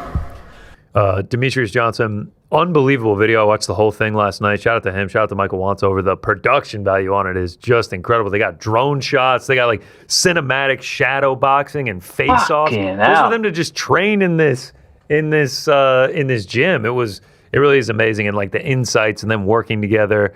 At the end of the video, DJ says he thinks Arman's the guy to beat Ilia at 155. I'm right there with DJ. I don't think there's a better 55er on the planet than Arman. And to his credit, when he's like, who's a better wrestler than you at 55? He's like, nobody, which I believe is true. Then he's like, but don't forget about Islam, which I respect the fuck out of that. Cause like you don't, sure. and it's not like a surprise either, because whenever you hear Arman talk about Islam, he's not doing the like, I'm better than everybody. He's got nothing. He's always very reverential to Islam. He's always very, very respectful in terms of how good he knows Islam to be. And it was the same ahead of their fight that was, unfortunately canceled. That was going to be in LA. Arman Tsarukyan is very confident, but he knows Islam Makhachev is a level that like you have to see how you're going to do against that. But when it comes to 55, yeah, I don't think there's a better 55er on the planet than that guy. There's so many great moments in the video. Like Arman stretches for like 45 minutes just to spinning on his head, flips over and over. To do all that, he does like 30 on the air bike, 30 minutes on the air bike, and then he's like, yeah, I'm feeling a little heavy. I had 15 desserts yesterday. And TJ's like, oh shit, like that would make my stomach hurt. And he's like, yeah, I don't even really like desserts that much. It's just like, and you ate 15 of them. But yeah, there's a lot of really good moments. Shout out to Arman like talking about like, man, I need that explosiveness that DJ has, and like I'd be able to crush people. So yeah, fantastic job by DJ. Shout out to him and Michael Wantsover for producing another great piece, man. I highly recommend going and watching the whole thing. if you have some time. You watching Karate Combat this weekend? I will be, yeah, because there's one thing that I got my eye on. I think the whole world in combat sports, at least, will have their eye on this. Walter Walker, the heel hook king, had his first face-off with Zion Clark. Things got contentious. Things got heated in this one. Threw Zion up on the chair. He's landed some body shots. Almost got him in a guillotine. Free on YouTube, 7 p.m. It almost looks like it might be like them sort of faking it, setting things up. Oh, almost? You think? Walter Walker has said in interviews he's going to fucking kick him like a soccer ball, and he's got no respect for him. It's the most ridiculous thing. You know, this like all started with a meme on Twitter. Yes, I know. After his last heel hook, someone was just like, there's only one man that Walter Walker can fight now, and now it's actually happening. We must acknowledge, though, Zion Clark is a freak athlete. Like, he is an actual, like it is insane the level of competition he's been able to ascend to with the disabilities, like not having legs and what he's been able to accomplish. He's a one of one. He is tremendous as an athlete. I do think, like, in a full martial arts rules fight against a guy like Walter Walker, who's a big heavyweight, I don't know what we're gonna get. Like, I don't know if this is gonna be interesting or goofy or both. Yeah, I mean, there's your card. Wing C down on the prelims. Uriah Wing Hall. C on the Karate Combat prelims? Yeah, Wing C. You'd think he'd be on that main card. Why wouldn't he be on the main card? You want to know the Wing C pop, man? I was walking home. We filmed the Fight Feast yesterday. I was walking home from Fight Feast, and some guy stopped me and asked for a picture, and he was just like, saw the Wing C interview you guys did a couple days ago. I was like, it's been a few months now, but yeah, sure, man. Shout out to Wing C. He's like, yeah, I love Wing C. I was like, all right, bro. Okay. Did you ask him about the fight? You watching them those Karate Combat prelims? He's like, I can't fucking wait for the Karate Combat prelims, and then you got Walter Walker versus Zion Clark in the main event. He's breaking it all down. Sick, man. It's gonna be sick. What do you think about the co-main? Did he love the co-main? Yeah. What was it? Ferreira versus Choklova? It was something like that. But yeah, I mean, it's a spectacle. It's a spectacle. Jordan, give me a confirmation. That is it. He doesn't even put up the graphic. He just lets you drown there. Wing C on the prelims is interesting. Yeah, I don't know. Is Karate Combat fucking cooked? What is this? Feels like we're getting close to cooked. Look. This is getting very gimmicky. Zion Clark is an actual athlete. No doubt about it. Of course. Like a real athlete. But this fight feels like a gimmick, right? And as you said, it's spawned from a meme that's a gimmick. Yes. So that part is like uninteresting to me from that perspective. I don't think it's going to be competitive. I mean, I guess remains to be seen. But like, if Walter Walker wanted to, he could just walk away. Like he's under no obligation to engage. Whereas like, alternatively, in a grappling match with Zion Clark, now it's like a wrestling match, a jiu-jitsu match. Now we're talking. Now there's something actually here. But like, this is a fight. I don't know. And then it is just a grappling match. Okay, now that's at least a little more interesting. And then he said he's going to kick his head, so that's why I got confused. I think that's more in like he was talking about the face-off. Yeah, hopefully he doesn't kick him. And then for Wing C to even be isn't Wing C like a street beefs guy? Like, is he actually competing in real fights? Brother, I don't know, man. Yeah, I don't know. We'll see. Do not know. Brenton Habero on the prelims right before Wing C. Yeah. Don't sleep, man. As I said, I'll be watching, though. I'll be watching it. Let's see what happens here. Watch everything, bro. You watch everything? Everything. I can't. I don't have time. I'm not Kaposa. Come on. That's all. Yeah. Torres Finney came out with some pictures post-op. Turns out he tore his ACL 15 seconds into his fight with Jacob Malkoun. Could be a major reason for the poor performance. He says, thank God he's built me to overcome every obstacle I've faced. And that will be the story once again. I tore my ACL and both of my meniscus within my knee. Got me into surgery the next day. He said it's insane I was able to fight, tearing that 15 seconds into the fight. Could make sense on the performance. Yeah, I mean, he just looked like his leg was shredded. And I think we didn't really hear much of it because the corner was like either a commercial or whatever. But I do believe he went back and they were like, I don't care about your knee. Like, I think he actually mentioned it and they were like, yeah, it doesn't matter. You have to go fight. If that's the case, like, it was a gutsy performance, especially considering how bad Malkoun was kind of teeing off on him, and he just has to kind of take it because he can't get away from it because his leg is so severely compromised, can't push off to wrestle, can't really do much of anything. Speedy recovery, hope to see him back. And in the next one, I think we need to see like a really strong performance out of him. And yeah. Last bit of news. I know we don't have any assets for this or anything. Breaking news, Frankie. Do I even know about this one? If you're a real one, you know. Iron Turtle is back. I did know this. April 4th, UFC Apex 115 against Edmund Shabazian. The road to gold starts in Las Vegas. For which one? At the Meta Apex. Warehouse in the Desert. Junyoung Park. For the Iron Turtle? This is where the DVD starts. Okay. The drone shot of the Apex. Brendan Fitzgerald being like, a highly contested bout at 185. And then it's the highlight reel of Junyoung Park knocking him out. It's gonna be great. That's where the Junyoung Park Road to the Title DVD starts. That's where it begins. Shout out Iron Turtle. We love him. Shout out to Iron Turtle. And Edmund. I'm an Edmund fan. Yeah, I like Edmund too. Golden Boy? Yeah. Yeah, shout out to him. Those are the news and the notes. Before we move on to pound for pound rankings, which is going to be Winter Olympic Sports, did want to give a shout out to the latest Uncrowned Films documentary, MMA Confidential. A fantastic piece. Casey went out to Las Vegas, where Big John McCarthy was holding a seminar on refereeing, officiating, judging. And you get a behind-the-scenes look. It was fantastic. 25 minutes, beautifully shot, beautifully edited, and is really a nice look inside what these guys are thinking behind the scenes, scoring fights, what the refs should be doing throughout. It's a great piece, man. It's really important to get that out there, and I think fans are really going to enjoy it. So if you haven't yet, make sure you go and watch that. It's a great piece of journalism.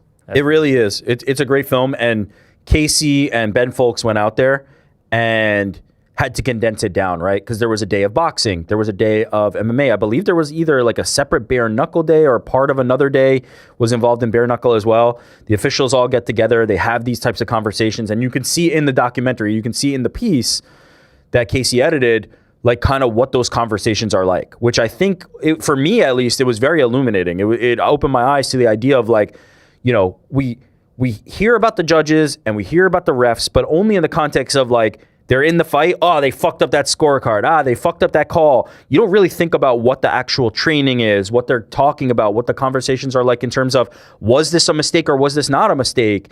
And you get a real insight into that. Big John has such an authoritative and like powerful presence and voice to him. He really carries it throughout, and he hosts a fantastic seminar. And you hear from some other judges and officials talking about why to score a fight, a 10-9 around a 10-9 or a 10-8. You hear, was this the right move to do during a foul? Do we do this? Do we do something different? Did I make a mistake here? What's the right way to officiate this type of stoppage? All those types of things. It's very fascinating. Casey did a fantastic job. Another banger from Uncrowned Films. If you haven't seen it, go check it out now. It's on the channel, and it's well worth your time if you're a fan, or even like if you're not as hardcore, but somebody who's curious about like how this all works. It's a great look inside that. Yes, please go give that a watch. Let's move on to our pound for pound rankings.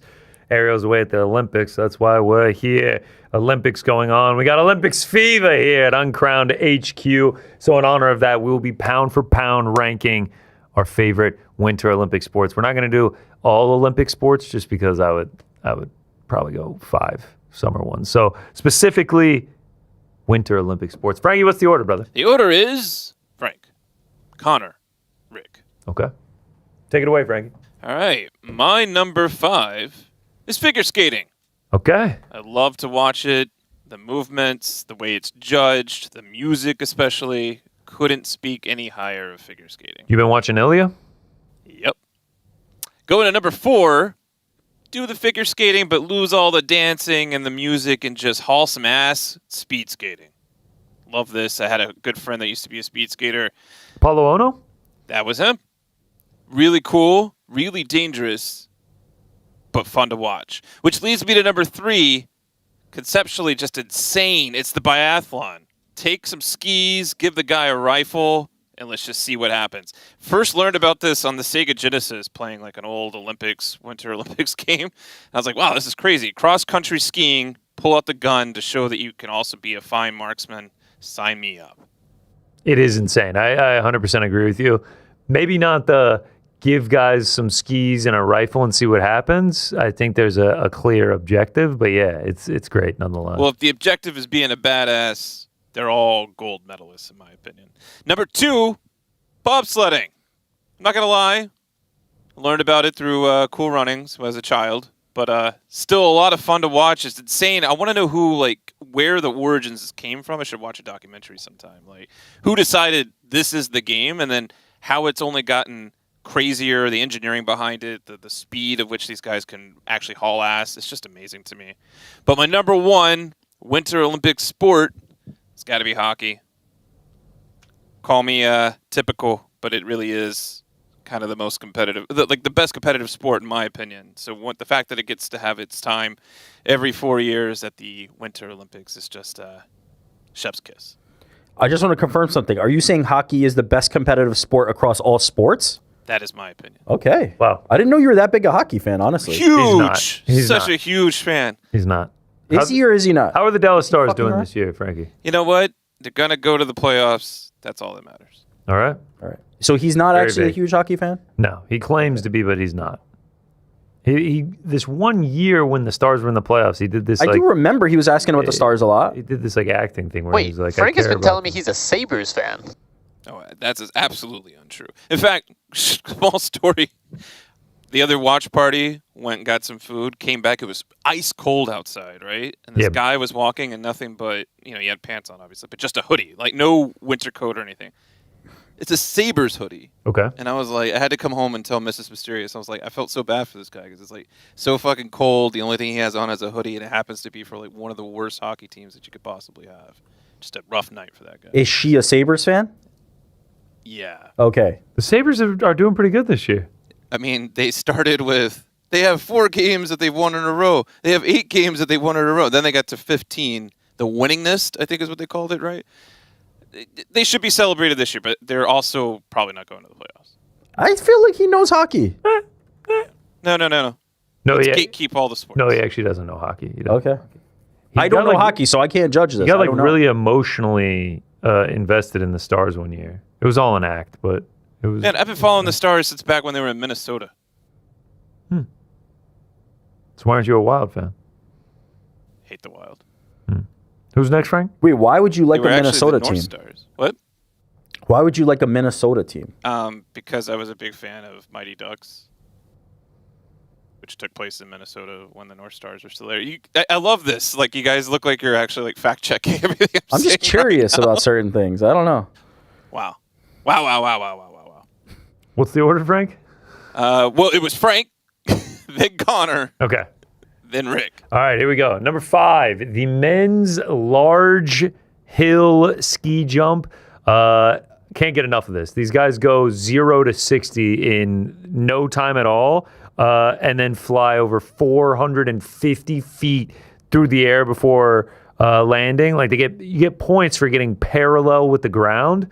It's just insane. Like I could never in my life. If you are curious, go watch the Red Bull video for longest ski jump ever.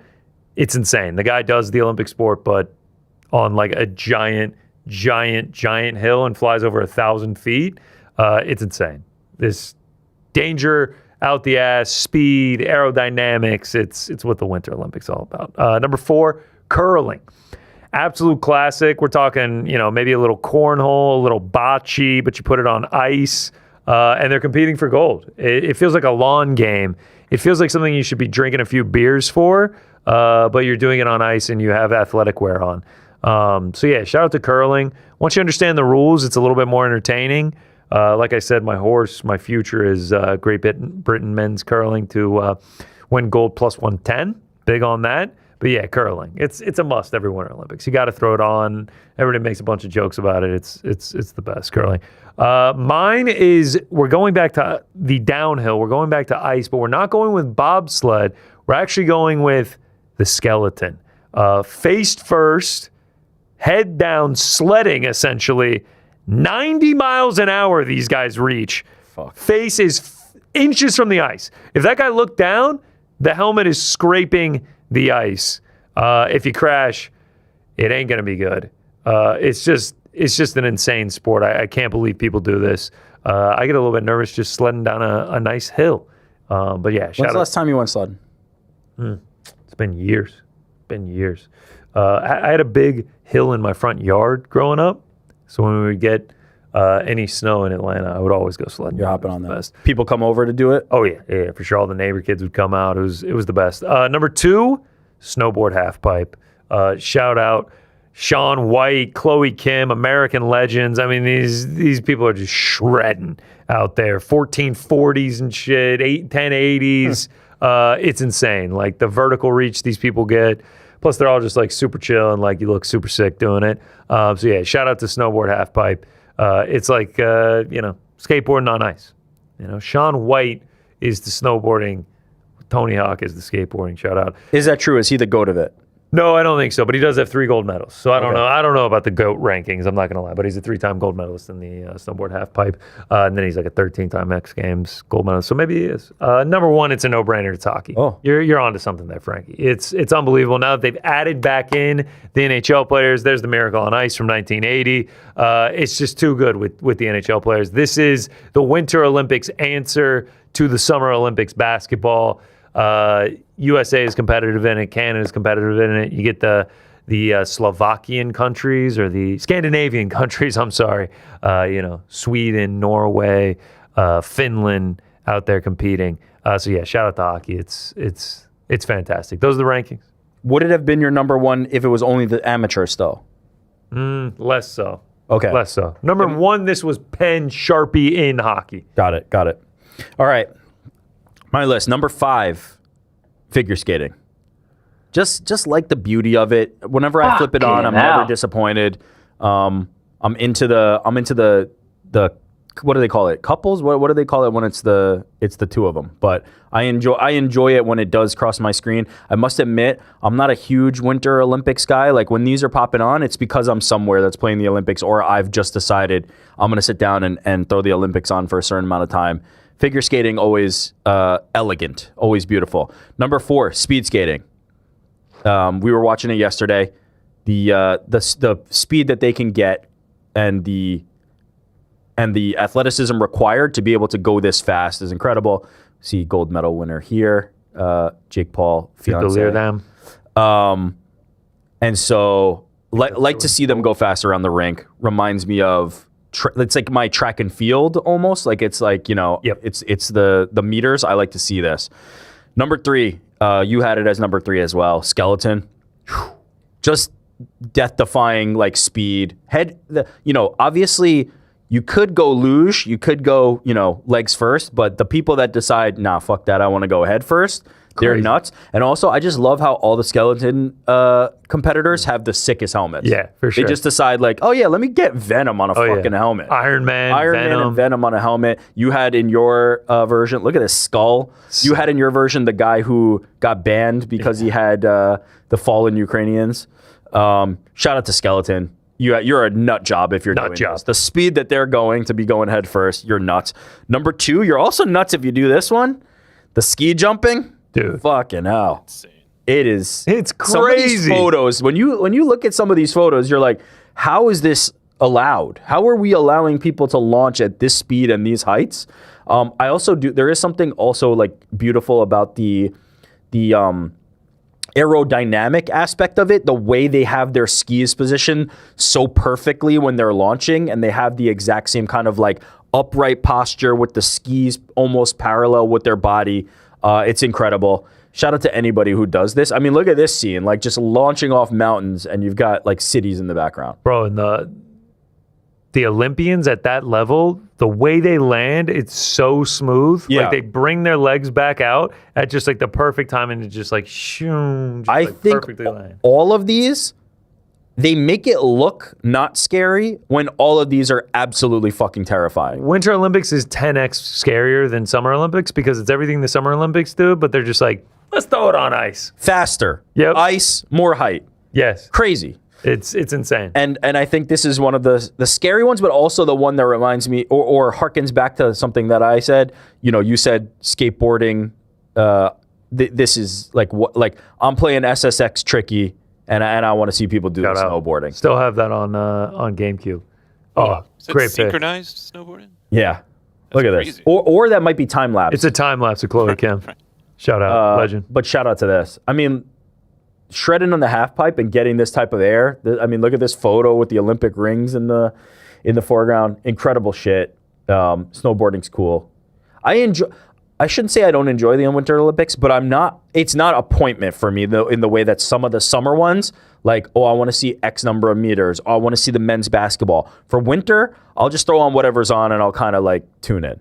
Yeah, no, I feel you. Yeah. What about you guys, we're obviously on the air during these events, like the snowboard is going on, the half pipe for the women's final. Do you care if you find out before you get home? Like, are you watching at 8 o'clock NBC primetime trying to not see the results? I don't care about the spoiler part. Yeah, I'm probably just going to throw it on. I'm not too concerned about it. Just, paying attention. The only real appointment viewing for me so far is Great Britain men curling. That's it for me. But by the way, we were also on the air during that gold medal curling match the other day. They didn't know it came down to the literal last throw. Wow. Yeah, if Great Britain men's curling is on during the show, we're gonna have to do a watch party for it. If they're in a gold medal game, yeah, we're gonna have to do a watch. Also, I know we were talking about aerodynamics with the ski jump. Yeah. Yep. Did we want to address any controversies going on there, or just move it along? I don't know anything about this. You guys keep talking about penile implants and injections. No. It's not penile implant. What it is they injected their penises so that it would expand when they were getting fitted for the suits. Then, when they put on the suits, they no longer have that expansion, and there's a flap created in that area of the suit, and so that flap allows further launching. Wow. Yeah. That's Drag what I've been versus told. lift. It's some basic physics. This feels like blood doping in cycling. To an extent, it is. I mean, it is just like trying to find an edge wherever you kind of can. I wouldn't have expected people to go to these lengths, but you know what? Shout out to them for commitment, dedication to the game. Yeah. Doing whatever it takes to win. No doubt. Yeah. Give me the stab, Doc. Give me the stab. Also, speaking of ski jumping, I know I said it. The Red Bull one, cannot recommend it enough. Yeah. Please go watch that. It's got like 21 million views. It's fantastic. But yeah, that is the pound for pound rankings. Frankie, we got any voicemails, brother? Voicemail. Cancel the voicemail, Frank. Ahoy, hoy.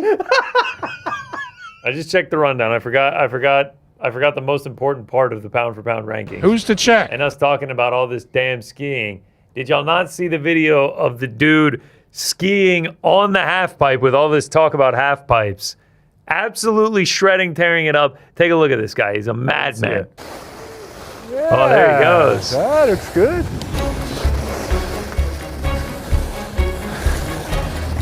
No. Oh.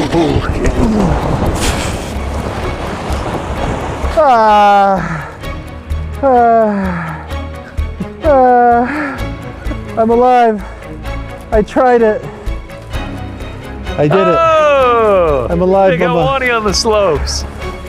There he is. Okay.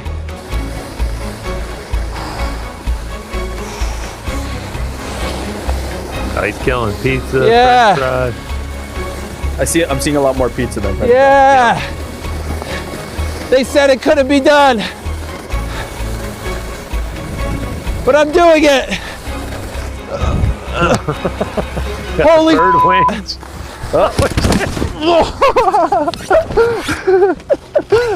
I did it. I did it.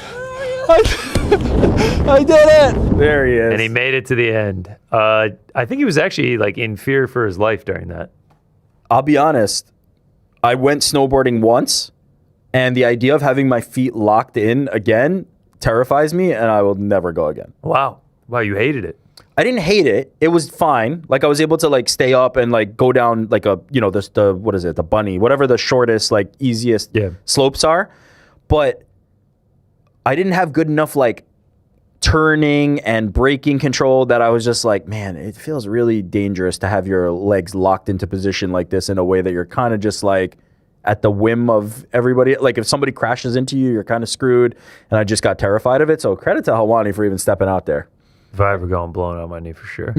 Wait, you've never gone? No, never gone skiing or snowboarding. Yeah, MCL, ACL. This is what. So you share my fear then? No, I'm just too old now. I would have done it when I was younger. Too old now. Yeah, I can't get out ACL there. getting ripped in half. Helwani doing all right. He did pretty good. He did pretty there. good for himself. You know, I would have busted my ass too. You know, who's the check? Before we get to voicemails, actually an opportunity to shout out the cards we sent out from a few weeks ago on the watch party from Arena Club. Obviously, you know, we ripped some packs live on the air, and we were able to send them out to the world. Take a look at some of these ones that we gave out. We gave out an Umar Nurmagomedov. Yes, this went to Jordan Wahlberger. Shout out to Jordan. We sent it to him. It either arrived or should be arriving soon. So shout out to Jordan. Congratulations. He was the first one to reply with his haul. He bought he ripped a bunch of packs while we were on air. So shout out to him. He's got this Umar coming to him. Yeah, PSA 9 on that bad boy. Shout out to what else did Jordan we send Wahlberger. out? What else did we send out? Lineage of the Wahlburgers. We also gave out an Aljamain Sterling 8.5. Yeah, this went to Juan Payan Lopez. Shout out Juan. Shout out to Juan. That's out of 99. And a reminder, they're receiving This graded card. in, you know, these cases cards. What are you seeing right This picture there? that you see with the 8.5 slab is going to be in his hands in the mail. That is what he's got. This is not a digital card. The ripping of the packs is digital. The cards themselves are going straight to the winners that we selected. Who else did we send out? Tyron Woodley Auto. PSA 10. We sent this out. Shout out to Jamie Cooper who lives in the UK. He felt guilty about selecting this one. You want me to tell you why? On the watch party, I was like, yo, keep that. That's mine. Hey. Keep that. That's mine. But you know what? He claimed that I said anything other than these other ones was up for grabs. He claimed that autographed Tyron Woodley. I believe he actually sent it to his friend Danny. So shout out to Jamie for selecting that one. That one's going to Danny. Tyron Woodley Auto, chosen one. I was going to say, shout out to the chosen one.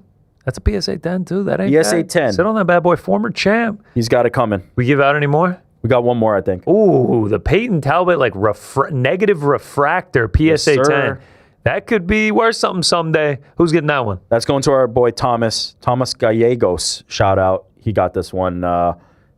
This was the sneaky, I think this is the low-key one. Because I feel like the upside on the potential Talbot is where you want to be at. You know, you hold on to this like he's a young prospect. That said, you know, Umar is also pretty good. So we'll see. But shout out to everybody who was involved. That was the payoff. We ripped a bunch of packs. We got a bunch of cards. There's actually still one card out there waiting for our boy Alex Weber. So Alex, if you're either listening to or watching this, that's been a tweet and a DM I sent you to claim your card, and you haven't responded.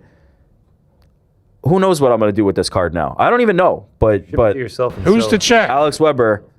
Time for you to shout out to Arena respond. Club. It was very fun getting to do that on the UFC 324 watch party. Hopefully more to come. And we're giving real cards to real people. So shout out. Congratulations to all the winner. All right. I teased you. Frankie. Now do we have any voicemails?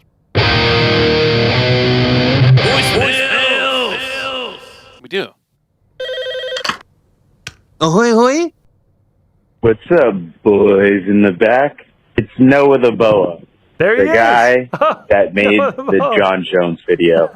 I just want to come on here and say that, first of all, yes, they were meta glasses. All right. But as everybody knows, because it's 2026 now, there's a light on the meta glasses. Okay. It's pretty easy to tell if you could film someone, or if you are currently filming someone, or if you're just taking a photo of someone. Second of all, in the video, you can see an actual cameraman next to me videoing what Buckley's saying. Okay. So John acting like he didn't know he was being videoed is the most absurd thing in the world. And I'm going to make a full in-depth video about it. So if you guys want to tune into that, check me out on TikTok or check me out on Instagram, Noah the Boa, MMA. See y'all later. Great plug at the end there. We get the confirmation. We got that inside reporting, man. Like we get we get the inside scoops, on like the most like C+ tier story. No, this is an A+ tier. Are you crazy? Jon Jones getting caught on camera, but turns out it was all intentional. B- tier videos. By the way, for anybody who was tuned in earlier when we were talking about DC, this is what I was trying to mime to Connor during the break. This is how he did it. He was like, I was like, what are you saying? He's like, I was like, we got a voicemail from the guy with the glasses. This was like, I thought you were trying to do like a boa constrictor wrapped around you. You were like, I was like, I tried to fucking doing, man. When you're like, conspiracy theory, I was like, so this actually supports DC. This supports DC. Was Noah the Boa hired by Daniel Cormier? How deep does this really go? Now we're really getting into tinfoil hat stuff. Yeah, it's a question. What is the relationship between Noah the Boa and DC? It just needs to be asked. It's just a question. All jokes aside, that's actually a great point by Noah the Boa that there was a cameraman right there. We appreciate you calling in. Thanks, brother. And he's going to talk all about it, it sounds like. So follow along on Twitter and Instagram, Noah the Boa MMA. What's up, lads? It's Brendan from Ireland. What's up, Brendan? Loving the show. Just been thinking, what's been missing from the show since Brady the bitch pulled out his rivalry from GC? Easy. So I think we need a new rivalry. Okay. I want to call out your boy Pete Carroll. He's only down the road from here in Dublin, down the M50, to a Guinness off.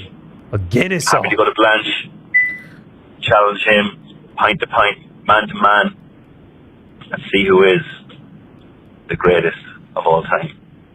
Keep up the good work, boys. Okay. If Pizzi obliges, I will film it. Let me say something to this gentleman in Dublin. Respectfully, you don't want the smoke with Pizzi when it comes to drinking Guinness. 30 million for the kitchen. I've seen the man work. I can put them down myself. It is a sight to behold. I think his blood just became Guinness at a certain point. Shout out to him. Actually, a nice, appropriate shirt. Yeah, look at that. Lovely day for a Guinness. Shout out. Always a lovely day for a Guinness. Not to break any news here on the program, but like I will be in the Emerald Isle in just a matter of like 7-8 weeks. Oh, I'd be happy to facilitate this matchup if Pizzi is down. Let's see what Pizzi has to say if he even sees this. Pizzi doesn't really watch this show. No, so Pizzi doesn't watch this show for shit, man. It's not we can say it right now. Fuck you, Pizzi. Yeah, he's not going to find out about say this. something about 30 it, million for the kitchen scrap. Yeah, that's what I thought, man. Say something about it. We know you're not watching, man. But it sounds like he has a challenger down the road. I would love nothing more than you have to participate. Somebody else has to film it. No, I wouldn't participate because they're going to drink me under the table. I'd have a few Guinness. So you come in, bronze is still a medal. Yeah, I guess a bronze. I'll have like 5 or 6 Guinness while they have 28. Yeah, Pete. There's been some nights with Pizzi. He's all right. I like that. I like this call. What was his name? Brandon? I think so. Maybe I missed that, but we can make this happen as long as Pizzi's down. Hey guys, it's Maven from Toronto here. What's up, brother? I was just listening to the crack and I was hearing how Pizzi and them were talking about would Conor be able to headline the UFC White House event above the other title fights? And they got me thinking, how do you kind of fit Conor into the title fights and make him headline?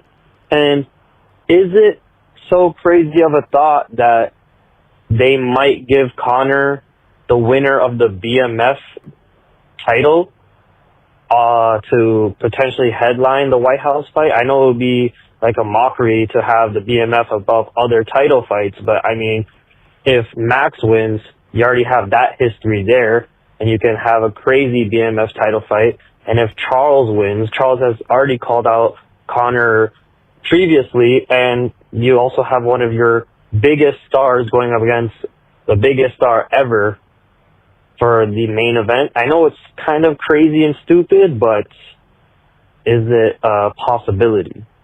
Let me know what you guys think.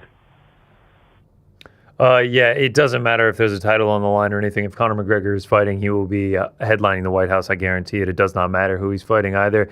This is the biggest superstar this sport has ever seen. He is the most well-known. He is the one that every person who is aware of what mixed martial arts is, they know who he is. He is like 9 of the top 10 most purchased pay-per-views of all time, the top 7, one of the biggest boxing pay-per-views ever. He is the biggest draw the sport has.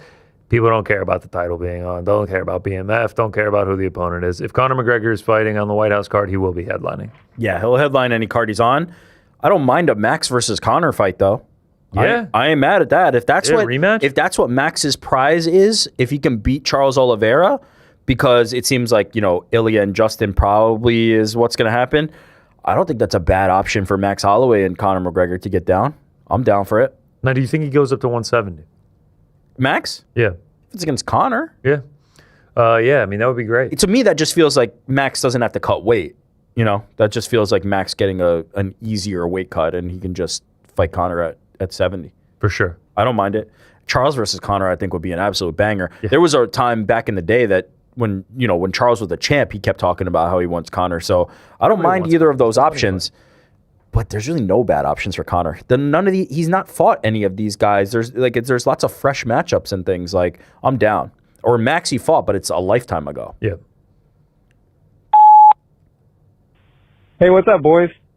I was just curious on your thoughts of MVP's chances of being the number one American boxing promotion, especially after the changes in the All Elite go into effect.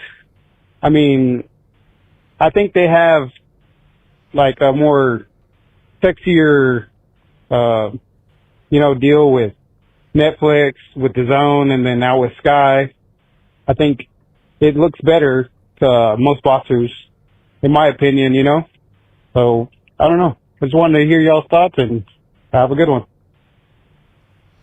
Yeah, I mean, right now, who would the competition be? MVP, Top Rank, what is Top Rank doing? Zuffa Boxing? They don't have a deal right now. Yeah, so I mean, meanwhile, MVP has Jake Paul's fights on Netflix and Katie Taylor and Amanda Serrano on Netflix.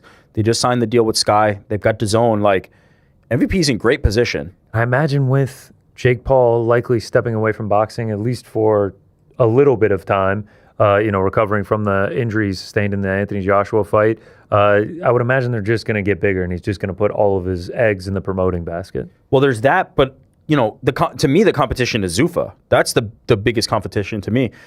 It's going to come down to, does Zuffa have more resources or enough to bridge the gap? And kind of, MVP has a great head start, and so can Zuffa make up ground in the amount of time that they have because of what they have behind them, because of the promotional resources, because of the money that they have invested in them? Are they able to close that gap? But no, I don't think it's out of the question that MVP is the number one American promotion. I think they've got a great thing going. They've got all the women, like every single female boxer that you care about seemingly is under MVP. Clarissa Shields is maybe the most notable exception, but like they've got everybody. They also are willing to do deals where they have fighters fight other fighters' promotions, which is something that we wouldn't expect from Zuffa, right? We don't expect that Zuffa is going to be like, yeah, unification bout, we can do that. Like, let's partner with promotions. We've seen them partner with Matchroom on fights. We've seen them do other things like that. I think the opportunity is there for them. It's going to come down to resources, though. That always becomes the problem, Crazy. Imagine 5 years ago. Jake Paul's promotion and Zuffa Boxing are going to be bigger than Top Rank. Yeah. Top Rank has all the talent in the world. They need the financial backing, and they need the broadcast deal. That is what we're after. What's good, baby? What's up, Bodkins? Bodkins, boys. First question, what kind of shenanigans are you up to now that Helwani's out the office? I feel like you guys got like a real coming-of-the-age type movie that could be happening. Second question is, boys, what do we do with this heavyweight division? Because I can fucking smell the stench all the way from here, from Vegas to here. I mean, the heavyweight division with Tom Aspinall hurt absolutely freaking stinks. I mean, we know Dana doesn't do negotiations, right? Yeah. So, I don't know, get Francis Ngannou on line one. Shit, what the hell is Don Fry up to at this fucking point in time? Because we could use him. Bring Don Fry's 80-year-old ass out here. He could probably beat Jailton Almeida. I mean, DC's fat ass. Get him out there on the octagon from the booth. Like, he's probably top 5 material in this heavyweight division as he stands right now. I mean, this heavyweight division absolutely stinks, and I want it to be so good. I miss the old days, boys. What would you guys do to fix this absolute shit mess of the UFC heavyweight division. Bodkin's out, baby. Have a blessed day. See y'all. Bodkin's cutting an absolute promo in the heavyweight division there. Even when he's shitting on something, he's got the energy. Yeah, he's got the energy. I feel like we kind of laid it out earlier with you get Gable Stevenson in there. You get Alex Pereira to move up. You get Tom Aspinall back in the octagon. Now we're cooking. Now we're cooking a little bit. Now we do the rematch with Cyril Gane. We start figuring out who's next after that, and we get this thing moving. Even if you have just a dominant champion, right? Let's say Tom comes back, beats Cyril Gane, and you've got a guy in Tom who's like, all right, now I'm ready to take on number one contenders. I think you can still save the heavyweight division that way. You start to get into the territory of like your Pantoja, your Marab, your Volkanovski pre-Topuria. Who can stop this guy? He's unbeatable. Who can stop this guy? Even if those guys are lesser competition, if you have a dominant champion who's reeling off title defenses like that, it starts to build excitement too. So I think it's in a very rough shape. Don't get me wrong. I think it's as shitty as you've described, but there are very obvious ways that it can get back on track. They just need to kind of like come to fruition. Yep. Boys in the back. Sully. Good God. What's up, Sully? Fucking, shit. What was my question? Oh, man. I'm a little buzzed. Drinking moonshine. So, Drink moonshine guys, hold on. Daddy's asking a question. Sorry, that's my kid. This is unhinged. All right, Daddy, give you a lollipop in a sec. Hold on, buddy. New York Rick, you're around the same age as me, brother. I'm going to be 40 in August. Whoa, not so this fast. Question for you. It's not even a question, really, but it's a blind rank. Okay. Blind rank these 5 one-hit wonders. Bop by Hanson. 3. I'll give you 5 seconds in between each song. 3. Okay, bud, hold on. You always go middle on the first one because it's like you can kind of... Blue by Eiffel 69. Oh. It's 2. Not bad. Vida Loca by Ricky Martin. Fuck, is this my one? Yeah, this is my one. Sex and Candy by Marcy's Playground. That was a good one. I'll go Last 4. but not least, Who Let the Dogs Out. Oh. Love you guys. Adios. Nah, I'm happy with that being last. Hate that song. Oh, Who Let the Dogs Out? Are you kidding me? It's a bad song. Vega Boys? Absolute classic, man. Especially like they would play it all the time. But it was like Georgia games. But you have to acknowledge it was bad. Dogs out. I don't think it was Vega Boys, was it? No, it was Baja Boys. Yeah, Baja Man. Baja Man, bro. Shout out to the Baja Man. Legends. It was not good. Who let the dogs out? Yeah, a lot of songs suck. That get. I feel good with that list. I feel good with that list. Living La Vida Loca is a banger. It's a 100 classic. million views online for Who Let the Dogs Out. Who let the dogs out? Did they ever find out who did? Who let them dogs out? No. Do we know exactly who was living La Vida Loca? Do we know who it was if it wasn't Shaggy? Who did it? That's the question. It was definitely him. He says it wasn't him. He had all the details, though. No, it wasn't him. Bang. He says. Great call, Sully. Appreciate you, brother. Hope you're doing all right. Hey, boys. You get your lollipop later. So I'm calling about. I heard something last week. I heard Helwani say that he watches the fights on a Peloton. What the fuck? I bought a fucking Averon because y'all are promoting Averon. And this guy's riding a Peloton? Did he say that? What am I supposed to do? He said he props it up on the Peloton. Let me know. Well, in his defense, he does the warm-up on the Peloton, then gets to cranking on the Averon. By the way, how about 2 Averon references in the show? The Sean Brady ducking out. We get the Averon. Shout out to if you actually bought the Averon to support the boys and to support the show. Shout out to you. That's a legendary move. I quite enjoy the Averon. So, yeah. You got one? I love it. I guess it never got to me in the mail. Ooh, that's tough.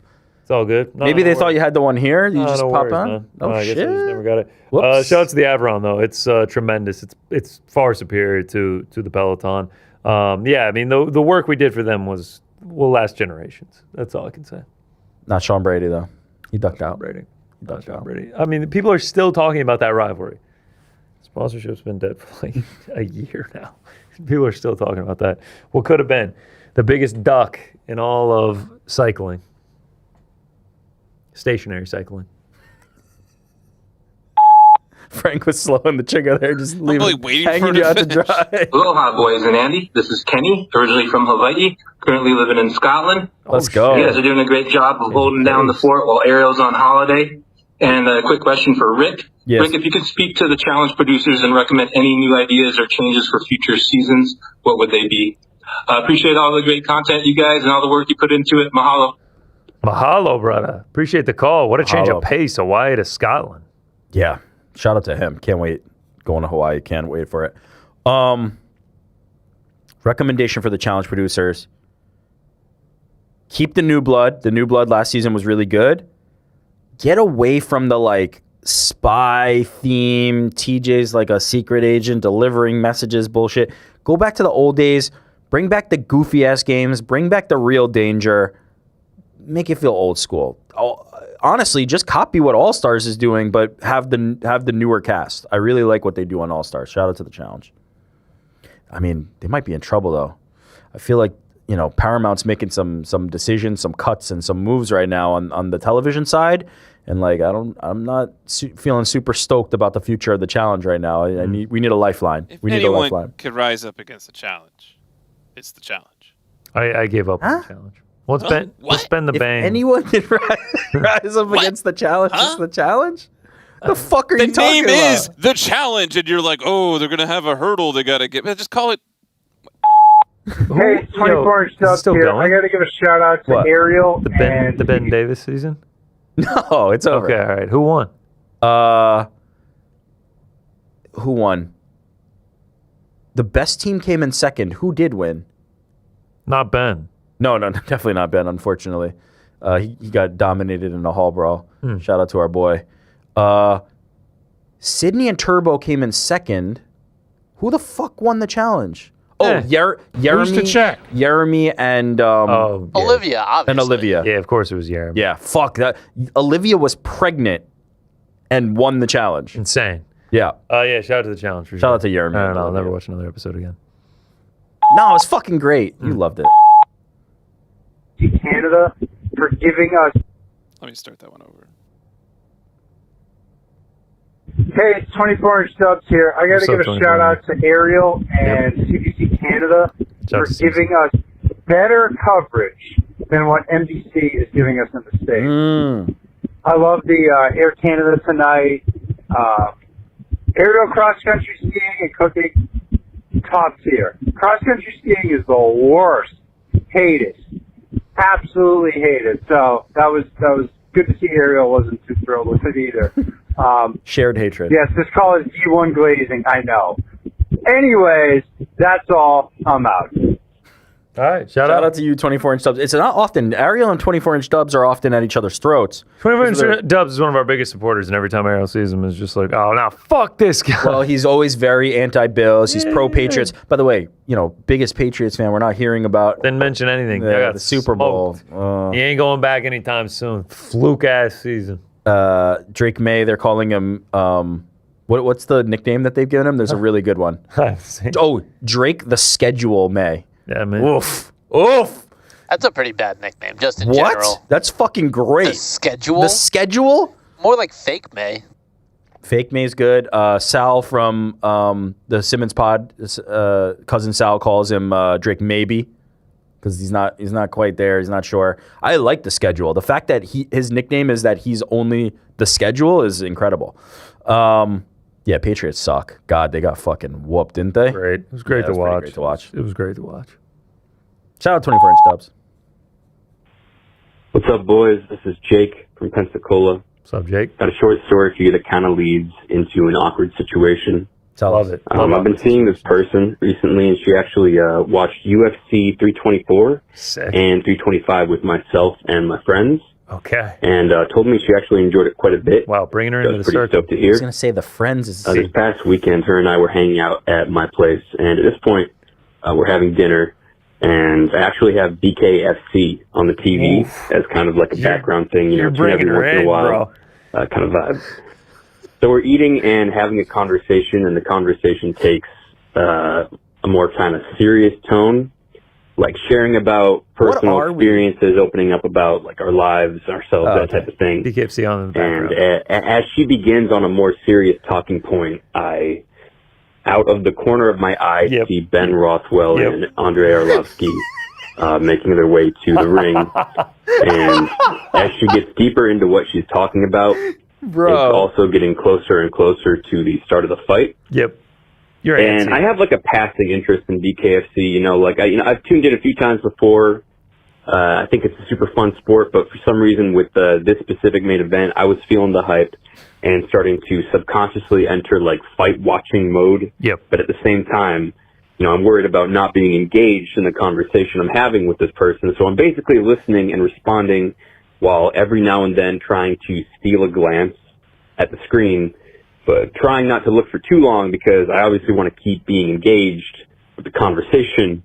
And I'm sitting there like getting stressed out at this point because, you know, I've watched BKFC and I know these fights can end literally at any given second, but it all turns out fine. I was able to convince myself to stay engaged in the conversation with her. My question for you guys, have you ever been in a similar situation where you're trying your best to remain locked in on something serious, like a deep conversation with somebody you care about, but, you know, there's also like a sports event that you're also interested in happening in the background. And if you know, at that moment, you have to make a sacrifice for what truly matters the most for you. Love y'all. Shout out to the Wolfront bench. God bless. Go Bills, baby. Okay. Before you answer the question, I have questions. Okay. What do you make of the move of invite this person that you're dating over with the friends to watch? Okay, so the like, first time. I guess it really depends on how early in you are to this relationship. If you're like really starting to get serious, she's gonna have to come see it at some point. Like you're not gonna stop watching UFC for this girl. So like you might as well just rip the Band-Aid off. If she enjoyed it, that's great. We'll see how long that lasts. And you know, go from there. She must have enjoyed it enough for him to put on BKFC. Question 2 was, what do you make of one eye over here on BKFC, one eye over here on this very important conversation? This again, if it's early on in the relationship, you got to just say fuck BKFC. Like you got to just like give up on it. That was my feeling. Like bail. Yeah, bail on it. Just like catch the highlights. Like you can't be like sitting there like yeah. No, for sure. Wait, was it? Sorry, what'd you say? Oh, sorry. Yeah, no, for sure. I'm listening. Like you can't be sitting there like that. No way. I agree fully. Yeah, especially it sounds like this was a one-on-one as opposed to with the group. If the friend group's there and like everybody's kind of talking, you're not having that serious ass conversation. I think you made a tactical error here. It sounds like he was able to manage and get through it. I think so for now. I had one this past weekend with the Wickloss fight. I had Wickloss by sub and fight doesn't go to a decision, and someone was telling me not something like super serious, but they were having like a real conversation, and like they were saying something, and I had my eye on the fight, and it was the buzzer beater, and they're in the middle of saying something. I was just like, oh, he fucking tapped, he tapped for sure, and they're just like. I look back at them, they're just staring at me. This person doesn't know about MMA at all, has no idea about it. They know about it, but like not a ton. No, not a ton.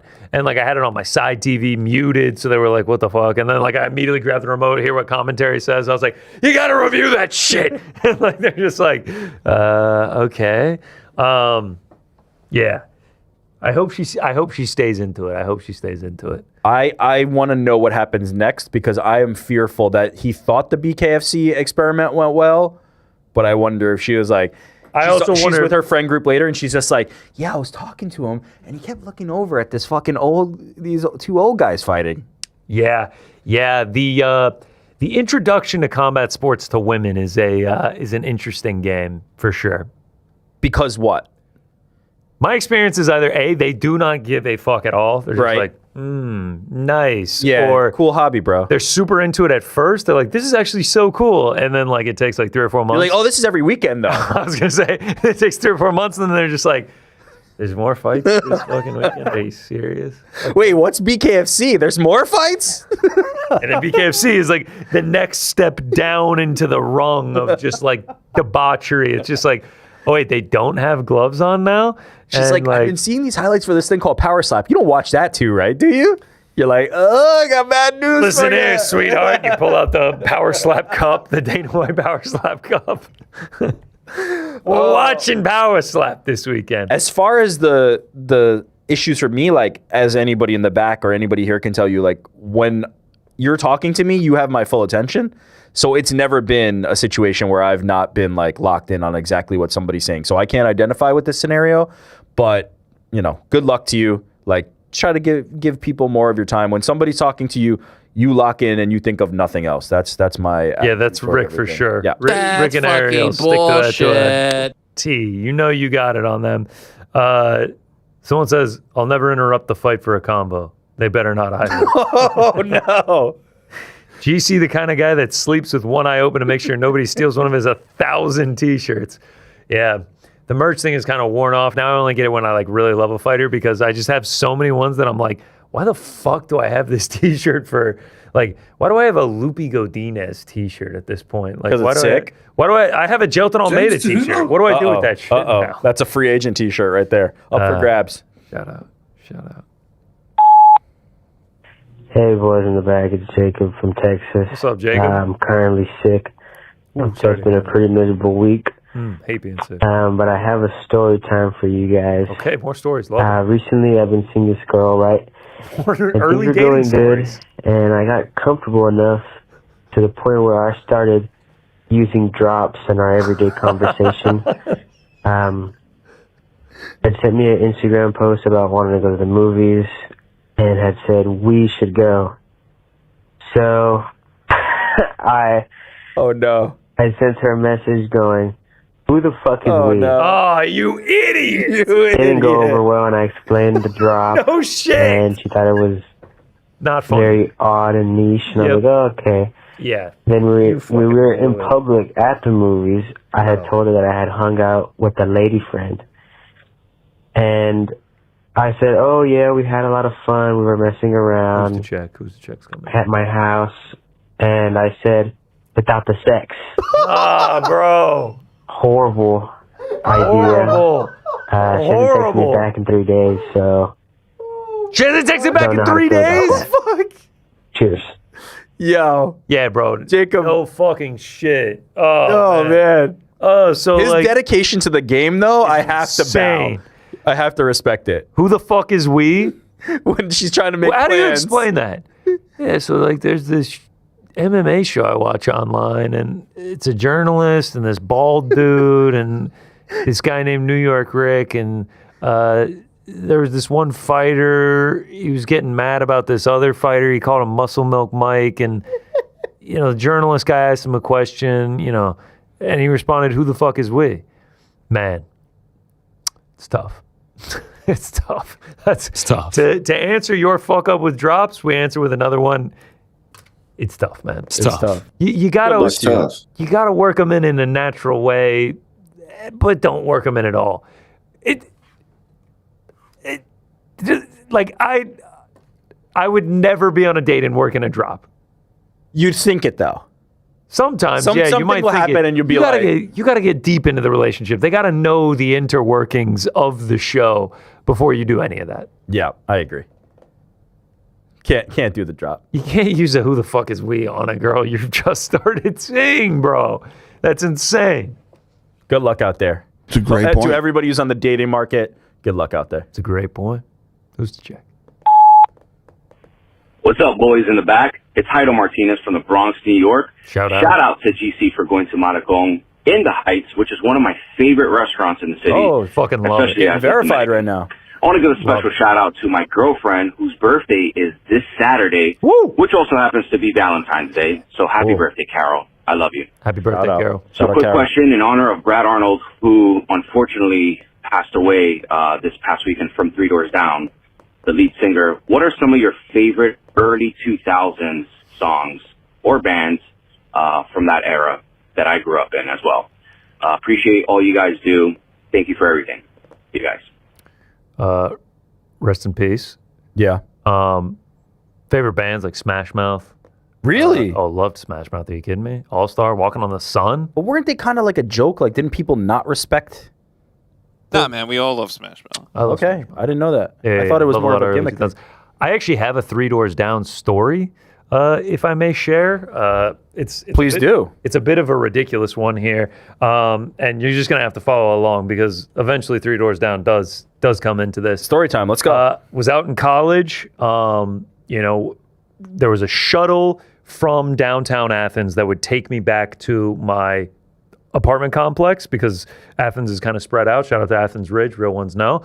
That's where I was living at the time. Me and my roommate were out. We were with a bunch of friends, everything like that. He drank way, way, way too much. Like he had way, way too much to drink. And so we're getting ready to leave the bars. There's one last shuttle out of town at 2 a.m. every night. That's when we're going. He's like, I want to stop and get a hot dog. I was just like, all right, that's fine. We got time to make the shuttle, everything like that. We get in line for the for the hot dog stand. Him and this dude start going back and forth. I was like, bro, y'all need to chill out. Like, we're about to go home. There's no reason to do anything. Both these dudes are hammered, blah, blah, blah. They start getting really into it and heated. Now I'm like trying to like pry them apart. I'm like, yo, y'all need to fucking chill. I'm trying to go home. Like, we're not doing anything like that. While I'm doing that, one of this other dude's friends comes up, sucker punches the shit out of me, just like out of nowhere. Dude. Not the other two. Not the other two. Me. Just like straight down, a right straight down the pipe. I did not see it coming at all. Like, I'm like looking at this dude. I turn around to a fist. Nose starts gushing blood. And I'm just like, man, fuck this shit, dude. Like, y'all are good, man. I don't want any fucking part of this. I try to walk into a Ben & Jerry's right there to like get a napkin. And they're like, no, we saw you fighting out there. Get the fuck out. I'm like, bro, like I was trying to break it up. I hadn't even been drinking like that. I was just like, man, fuck this. Like, and by the time I had turned around to like see who had punched me, dude is halfway down the block sprinting away. Like, he wanted no part of it either. So what happened to the two? I'm getting to that. Okay. So I go into the Ben & Jerry's. They kick me out because I'm bleeding everywhere. It's so ridiculous. And I come out, and my boy is getting smashed. He is getting the shit beat out of him at this point. I'm like, oh, fuck, man. I go rip the dude off. I'm like, please, y'all, just get the fuck out of here. We're about to go home. My boy is torn up. So, like, he can be like, damn, I didn't have his back and shit. He's laying there. He's, like, out of it. Cops start coming down the fucking track. I'm just like, yo, you got to get the fuck up. I can see the shuttle, too. I'm just like, we got to get on this shuttle, bro. I'm trying to pick him up. He's not getting up, man. He's, like, badly fucking, he's, like, bleeding. He's got a black eye and everything. I'm just like, you got to get the fuck up, dude. I'm trying to, like, drag him. He's not getting up. I was just like, fuck, man. God damn it. Like, I don't know what to do here. Do I leave him here? Do I go on the shuttle? I wait for the cops to get there. I was just like, yeah, there was some dude. He was fighting him. I just ripped him off. That guy ran away. I don't know where all he went. Everything, yada, yada, yada, blah, blah, blah. They end up arresting my friend because they saw him get into the fight. He ends up going to jail. The cops saw the fight part. Yeah, I was just like, bro, like, But wasn't he getting his ass kicked? Got his ass beat, but he was kind of the instigator in this. Okay. Like, I was trying to, that's why I was trying to break it up. Gets his ass beat, goes to jail. They're like, you get the fuck out of here, go home, everything like that. I go home, go and bail him out in the morning. Bail him out. He looks like shit. He got beat up bad. Got his ass beat plus prison sleep or jail sleep. Plus jail sleep. Gets in the car. Yo, man, you're never gonna fucking guess who was in the cell with me. I was just like, no. Who? And he's just like, the guy who fucking beat my ass is in the cell. And I was just like, you're fucking kidding me. Where did they find him? Where did they find him? That night, there was this venue called the Georgia Theater. 3 Doors Down was in town. They find him hiding under 3 Doors Down tour bus, drag him out from underneath it, and end up arresting him as well. They hunted this guy like he's a fugitive for a downtown is not big. Fight? Yeah. They threatened to arrest me. I was like, no, I cannot go to jail for this. I was trying to break it up. I got sucker punched and tried to break it up, man. Please stop. So yeah, every time I hear 3 Doors Down, I think of that story. And the guy hiding under the bus. The next day was Easter Sunday. I had to go back to my parents' crib. Thank God, like it was like a clean punch, so I had no marks, so like didn't have to tell my parents. Nose wasn't broken. It just got. It just started bleeding. But yeah, ridiculous story. How did your friend like? What was the aftermath? He gets out of jail. You ever seen Peaky Blinders and the scene where like Thomas Shelby's walking around before a big party and he's just like, no fucking fighting. Yeah. Like I picked him up. I was just like, hey man, no more fighting. Can't fight anymore. We're just gonna. You need to hang up the gloves because you got fucking. Could he fight? Yeah, he's a pretty big dude. I'd seen him get into fights before, but this guy just had his number, huh? This guy, we were like 20 years old. The guy that beat him up was 26. Okay, he had a little experience on him. Yeah. Maybe They ended up kind of cauliflower that he befriending didn't each other in jail. They became friends in jail. Yeah. It's like, he's actually a good dude. No, I don't think it was that far, but yeah. Oh, you're a Three Doors Down fan, huh? Oh, yep. That's my long-winded story about Three Doors Down. It was a ridiculous evening. I feel like the people in the back will have much better answers for like 2000 bops. Like what are the bops that we're not thinking of? Jordan and Andy all of a sudden silent. It's like 2000s they're music cooking. all We day. were debating over here. I mean, we listen to a lot of 2000. By we, I mean I play a lot of 2000s emo here, right? So Yeah. there's So what do that. we got? Give us My some Chemical Romance? Rex. Of course, My Chemical Romance. Yes, and what we were listening to Jimmy Eat World today, Rick. That's so right. Hey, shout out to Jimmy Eat Sweetness. If World. you don't. What else did we listen to? Jordan, what else we got? What's some good 2000s? I mean, in the vein of Smash Mouth, I also have to give a shout out to Mark McGrath and Sugar Ray. Every morning. Oh, love Sugar Ray. Why? Am I crazy? Was Smash Mouth an actual good band, or was it just a joke that they had One of that the one best song? bands. Listen, Dude, they had two good songs. I'm naming What's right the other off one? rip. All Star, and what's the other one? Walking on the Sun, bro. Oh yeah, they And did they have had a Walking on song the Sun. in. They also covered the Monkees and Shrek. Yo, I'm a that was Believer. it. I'm a believer too. Yeah. Banger. Shrek. That's it. They're iconic. Period. All right, I didn't know Smash Mouth had like fans like Shout out this. to Smash Mouth Vivo, Now, my favorite bro. band of all time, though, that I still listen to every day is The Strokes. They came out in the early 2000s. I think 2001 they came out with their first album. And been a hit ever since. 2000s, I was still listening to more hip hop. Honestly, like I was. Same. I was Dane definitely- Cook in the All Star music video. Yeah, that's dated right there. That's a dated reference. Oh yeah. I'm seeing Soundgarden in the chat, and I gotta say that's a really, really, really good call out. And I feel like most people don't know Shout out to about Soundgarden. Soundgarden. Shout out. Alien Ant Farm. Soundgarden? Audio Slave. Started in the Alien 80s. Ant Farm had You mean Audio Slave? the Michael Jackson cover. That was sick. Some Nickelback. They were the number one song on Hot 100 at the end of 2002 with How You Remind Me. How you remind me what I really am. Rick was singing Fuel Nailed it. today. Nailed it, man.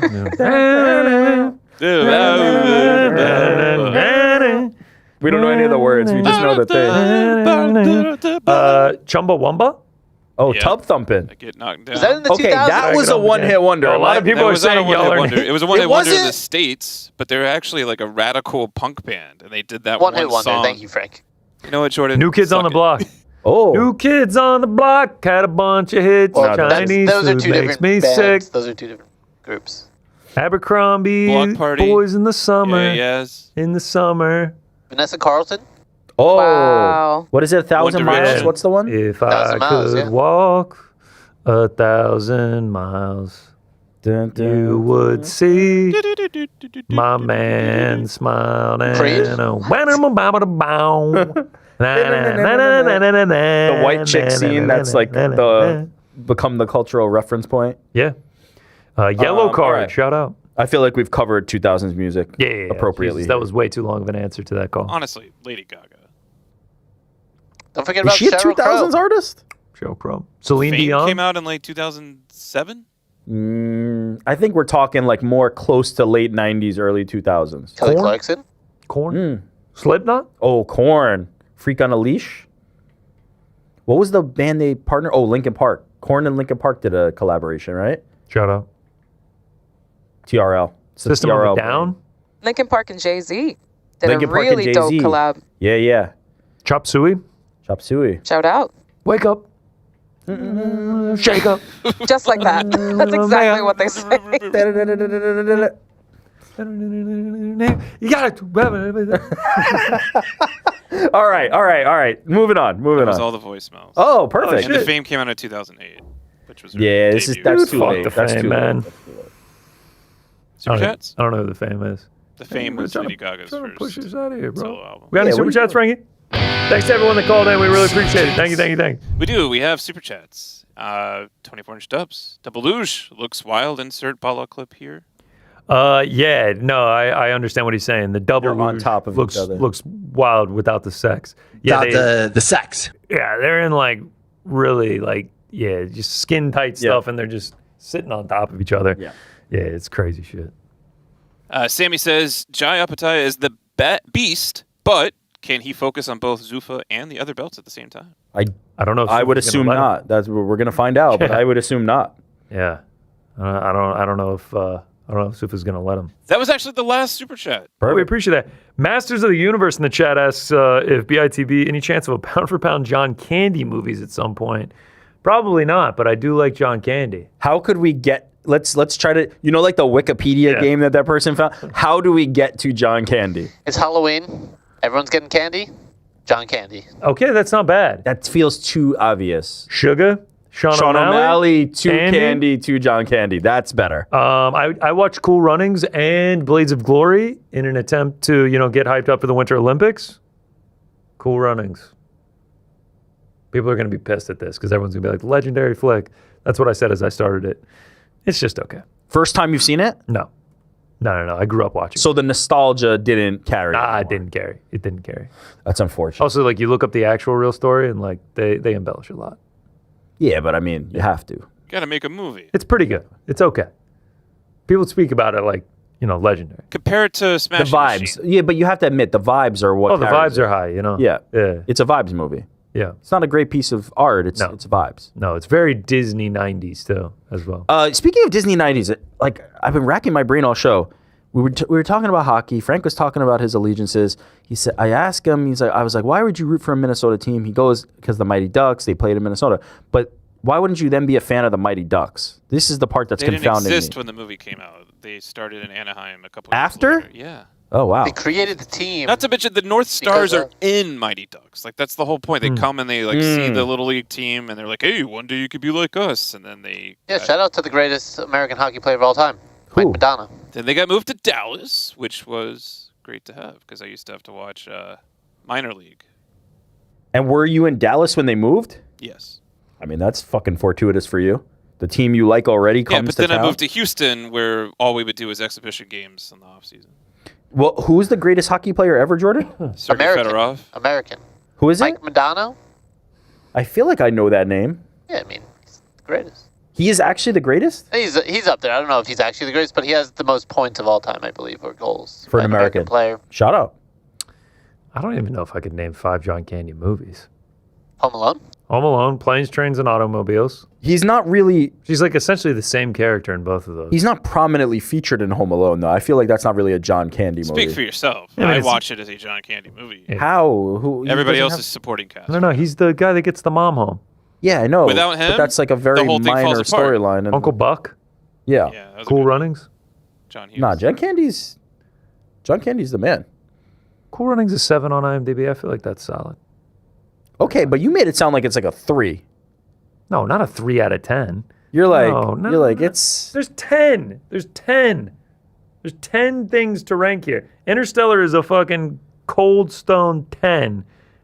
And okay, Cold Stone, like a pretty good movie is a 7. Shout out to Cold Stone Creamery. No, I passed should we do Cold Stones are way too expensive for how shitty of the shopping centers they're located in.